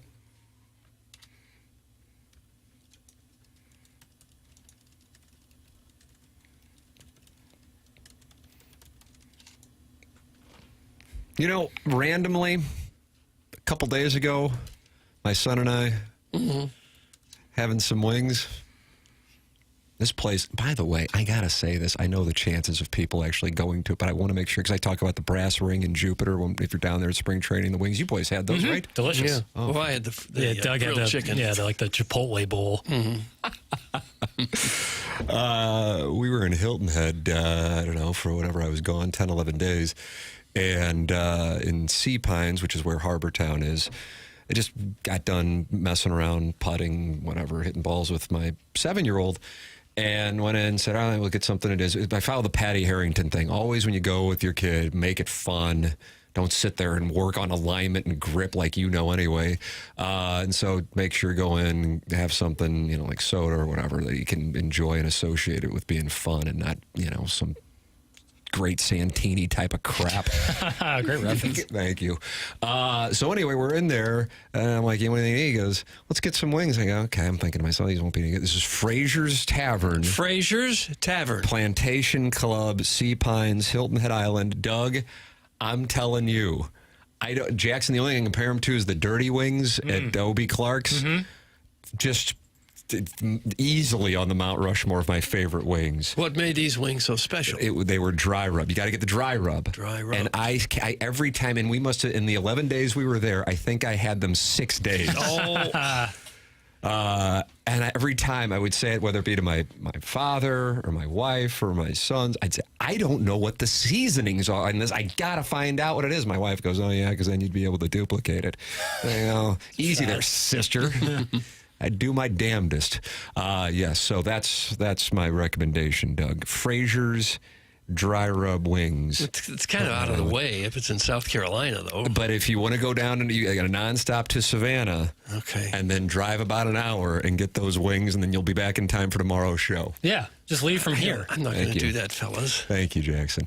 It's TMA 101 ESPN. Eli Drinkwitz spoke this morning at SEC Media Days. I said to Chairman Kurt, who was kind enough to pull the audio, I said, anything that he say of note outside of bringing up the Epstein files and JFK. And he said, yeah, he wants to expand the playoff format to 30 teams. And I had to say, I wish Martin was here to get his opinion on this, because he has, I guess he treats Eli Drinkwitz with, Doug, I'm going to describe this, a raised eyebrow. I said to Chairman Kurt, I said, was he being serious? And Chairman, your assessment is? I did not pick up a facetious or playful tone. I think he was serious. And well, we're going to listen to it, okay. Doug. Here you go. I'd love to, yeah. Hit the lever pail. And now, last year we complained about the committee selections. I mean, we produced all kinds of stats and handed them out about why the SEC was so good. Well, the problem is we have a human committee that has no standard set of structure of how they're going to select. They're all human beings. They all have implicit bias. Until we figure out what exactly the standards are, I don't think that's good. In my viewpoint of it, I think we should go back and try to find more ways to include teams. How do we get more people involved? Because that's better for the players. That's better for the player experience to have more people involved in the potential to play for a championship. And it's better for the fan bases. I think we all would agree that the 4 college football playoff games at home campuses was a huge win for college football. We need to expand that opportunity, that energy and excitement. So my math could be wrong here, but if we did the 12, okay, and you had 4 automatic qualifiers, everybody thinks that's limiting. It's not limiting if you think about it from, you take those 4 automatic qualifiers and you divide that up into 8 opportunities of 8 play-in games. So now you're taking the SEC's playing in for 8, you're taking the Big Ten's playing in for 8. Since we've expanded the bubble to 16, give 3 to the 3 to the Big 12, 3 to the ACC, 1. Now you've got 30 teams. 30 teams. Now we're talking about an opportunity for 30 teams, 30 fan bases to be excited and engaged in giving revenue. Got 30 teams with players who have access to compete for a championship. It's getting to be a lot of teams. How many games are you going to play? The part that I did not include was he it would be proportionate to the percentage of NFL teams that make the playoffs based on the league size. And I guess I used to worry about things like we can't play that many games. The kids have to get to school, but I don't think anybody goes to school anymore. The quickest way to make me fall out of love with college football would be if there are 30 teams going into the playoffs, because there's a direct correlation with what I think I bitch about every hour on this show, which is baseball's postseason format, expanding and diluting the importance of the regular season. The reason why people such as myself will be locked into Clemson and LSU, a game that I think is in August. Roll Tide is playing somebody of note early on. They always do. Notre Dame's playing Miami. I'm sure I'm missing some of these other big games. Georgia's played Clemson. Bama plays Florida State on August 30th. Okay. It's because it matters. Yeah. And I love that. God, I can't get enough of that. What bothers me with baseball is diluting the importance of the regular season, a 162-game marathon. It's a 162-game marathon. That's different than a 12-game marathon.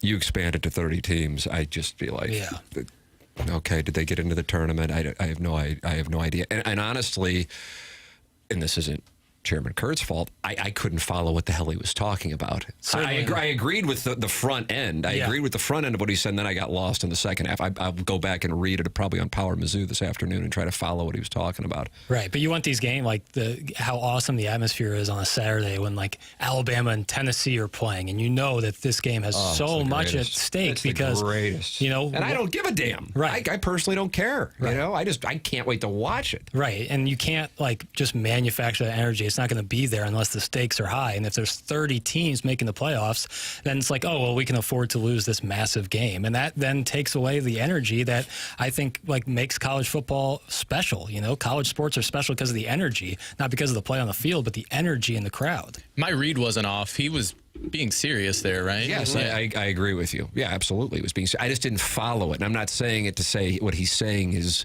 like when he started laying out the numbers. Right, and I didn't whatnot. follow that part. That's what I'm saying. But the 30. I mean, what in the hell? I agree with Tim as always. I will be at this show for Texas Ohio State week 1. How did I forget that one? Texas Ohio State. That's from Steven time. They probably could have fixed most of the problems if they just stuck with an 8-team playoff that we suggested here and other people did as well, where you have the Power 4 conference champions. Used to be 5, now there's 4, and then 4 at large. So the conference championship games have meaning. You have, well, these teams have qualified. We know they're in. They won their championship. And then you take the 4 best teams beyond that, and you have 8, and you could probably have made that work. Do you think if Mizzou was a perennial contender, he would be singing that same tune? Or is that the coach that is more often than not a little bit on the outside looking in? I would actually say, and this is, you have to have been listening to the program all morning, but Brett McMurphy tweeted out what Drinkwitz said earlier in the day, and he was for 9 SEC conference games, which would not match up with that. You see what I'm saying? Yeah. If anything, you would think he'd be for 8 because then he can have another blood donor on there. So to his credit, he's for 9. So I don't think that that's necessarily where it's coming from. I also think, and maybe I'm off on this, you know, with the coaches wanting to keep their job thing. Yeah, I'm sure that in part is the case, but you also get to a point. These guys now make so much money, and don't get me wrong. When you were making $2 million, that's a lot of money. But now they're making 4 and 5 times that. They're going to be fine, and the contract, they just get paid. Jimbo Fisher, I think, is going to be making like tens of millions of dollars probably after he's gone with the buyout that he gets. The contracts are so favorable to the coaches. I don't know how much that's there. I think 20 years ago, with what Martin was citing earlier in the show, the Bill Snyder method of scheduling a bunch of randos at K-State that then Missouri and plenty of other programs duplicated to get into bowls to build the program. I think that's kind of gone by the wayside, but you do have those 2 or 3 blood donors every year. I agree with what he's talking about with having those home games. That's outstanding. I'd just be I'd want to look into it. The idea of 30 teams being in the playoffs, just, you know. When would you have to start it on the calendar to get that in? Logistically, sounds like a nightmare. I don't. I don't follow it. Yet you guys are content with the hockey playoff structure in regards to teams. That's from the 618. I know I wasn't doing a program in the 1980s, although my dad was trying to get me one in the 1980s. Sure, you deserved one. I kind of thought so. I kind of thought so. So I'm glad you're saying it, not me.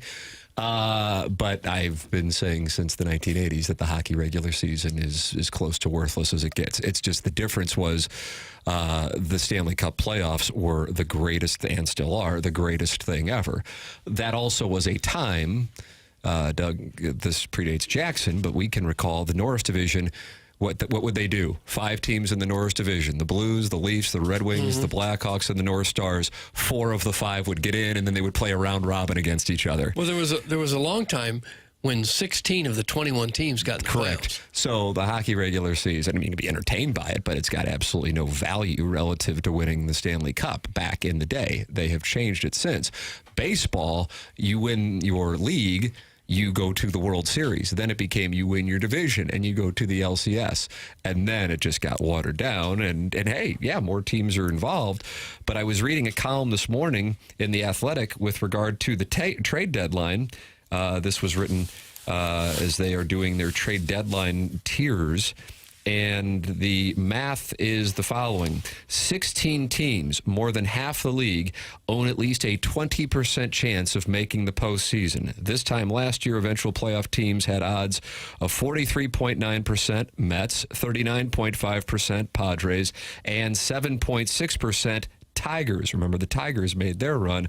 The Twins were at 82.7%. Sorry to remind you, Minnesota, that's because Minnesota had their collapse. So the point being, you've expanded the playoff format, but now, more than half the league has a 1 in 5% chance, or 1 in 5 chance of getting into the playoffs. I'm sure we got a break. Got the Design, Air, Heating, and Cooling email today coming up to TMA 101 ESPN.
This is Jackson with a Sports Center update, driven by Johnny Londoff Chevrolet and Johnny Londoff Autoplex. Cardinals back in action tomorrow evening as they will take on the Arizona Diamondbacks to resume the second half of the baseball season. That game in Phoenix will be an 8:40 first pitch. That was another Sports Center update, driven by Johnny Londoff Chevrolet and Johnny Londoff Autoplex. See them at Londoff.com. Chevy, together we drive. Are you kidding me?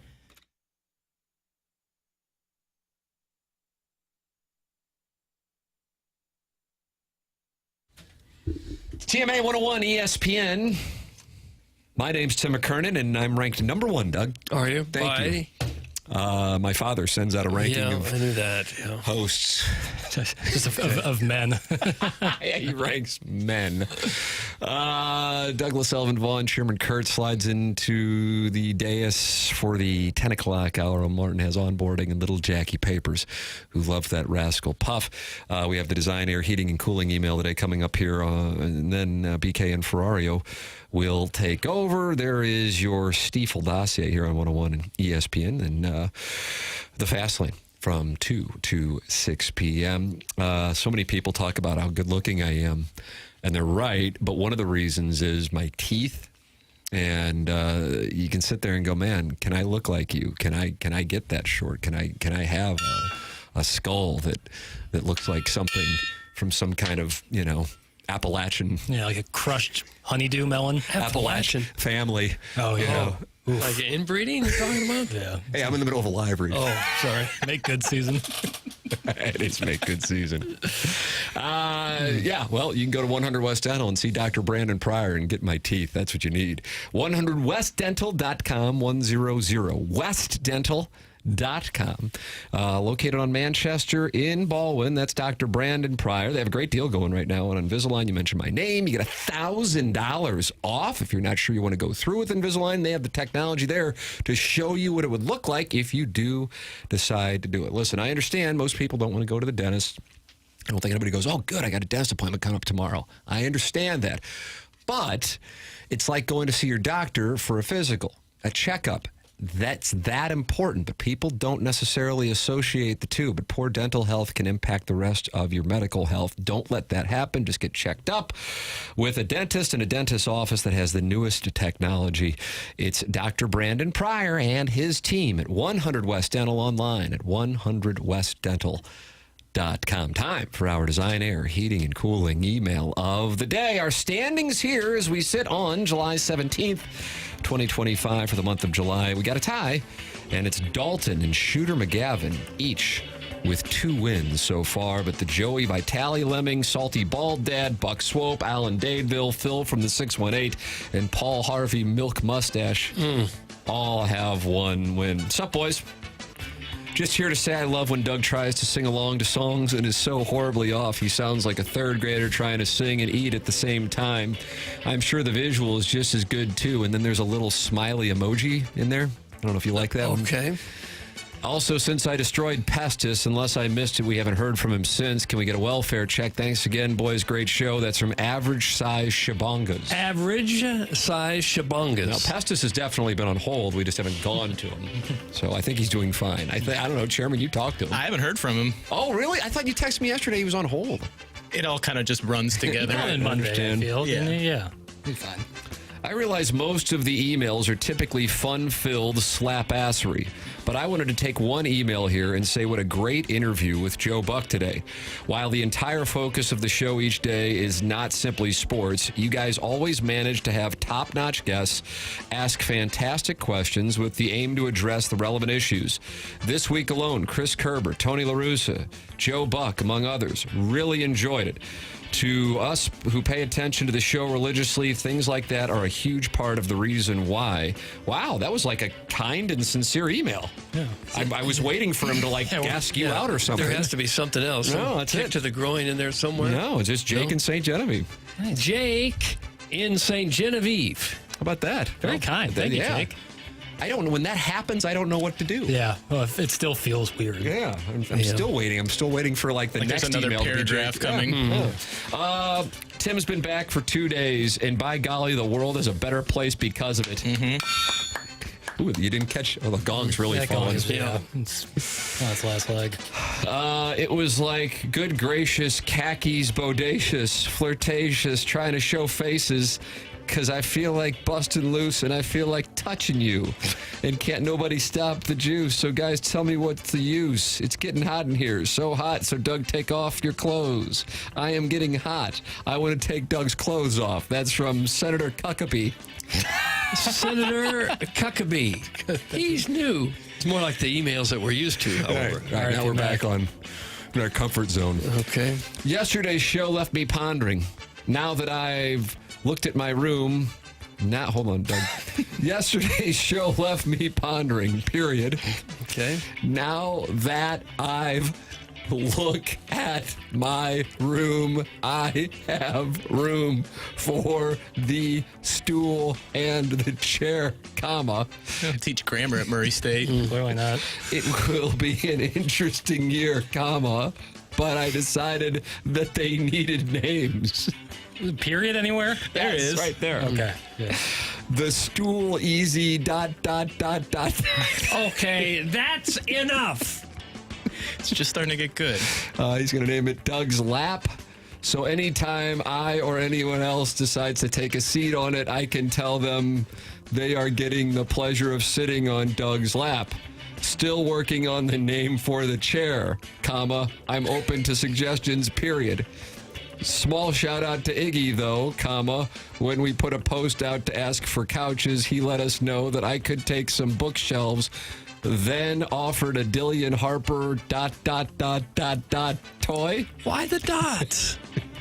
Thanks, Iggs. That was a public post that all my friends and family saw. Now I have to explain to Grandma what that is.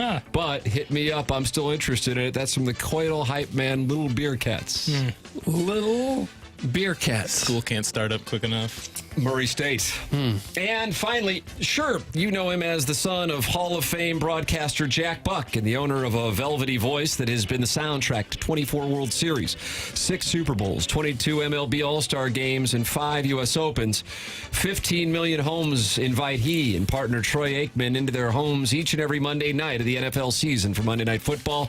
When you hear the dulcet tones of Joe Buck's voice, the game, it simply feels bigger. With a resume like this, you may be saying to yourself, what hasn't this man done? Well, resting on his laurels is not what has made Joe Buck the voice of a generation, and that's why when an ex-waiter / radio producer / player of free golf with a podcast guest list that includes the mom from Seventh Heaven, a guy who knows a guy who saw Rory Gallagher's guitar once, and something called Samantha Fish calls you from his pay-as-you-go Aldi smartphone and asks you to come on his, quote, podcast that has upwards of 17 subscribers and last uploaded something to its YouTube feed 8 months ago. You put your well-deserved summer vacation on hold, and you drop everything to hop on Zoom to talk Merkins with a guy whose laptop is sitting on a stack of old Playboys in a half-bedroom, half-bath apartment on the hill. When Jeannie of Pepper and Jeannie calls, you answer. Look out, John Cena, there's a new sheriff in town, and he's granting wishes for the underprivileged, unmotivated, and uncut, and his name is Joseph Francis Buck. And that is the rest of the story. Doug, that comes from Paul Harvey, Milk Mustache. Paul Harvey, Milk Mustache. That's what we have for the Design, Air, Heating, and Cooling. Well, I like Jake in St. Genevieve with his kind sentiments towards us, but it's hard not to vote for Paul Harvey, Milk Mustache, so I will. It was easy today, Milk Mustache. For sure, Milk Mustache. Congratulations to Paul Harvey, Milk Mustache. You have won the Design, Air, Heating, and Cooling email today, and now you are tied with Dalton and Shooter McGavin. BK and Ferrario are up next. Time for us to shut it down. For Jackson Burkett, for Chairman Kurt, for Martin Kilcoyne, for my brother Kevin, for Douglas Elvin Vaughn, I'm Tim McKernan. This has been TMA, presented to you by Brown & Crouppen on 101 ESPN and the TMA STL YouTube channel.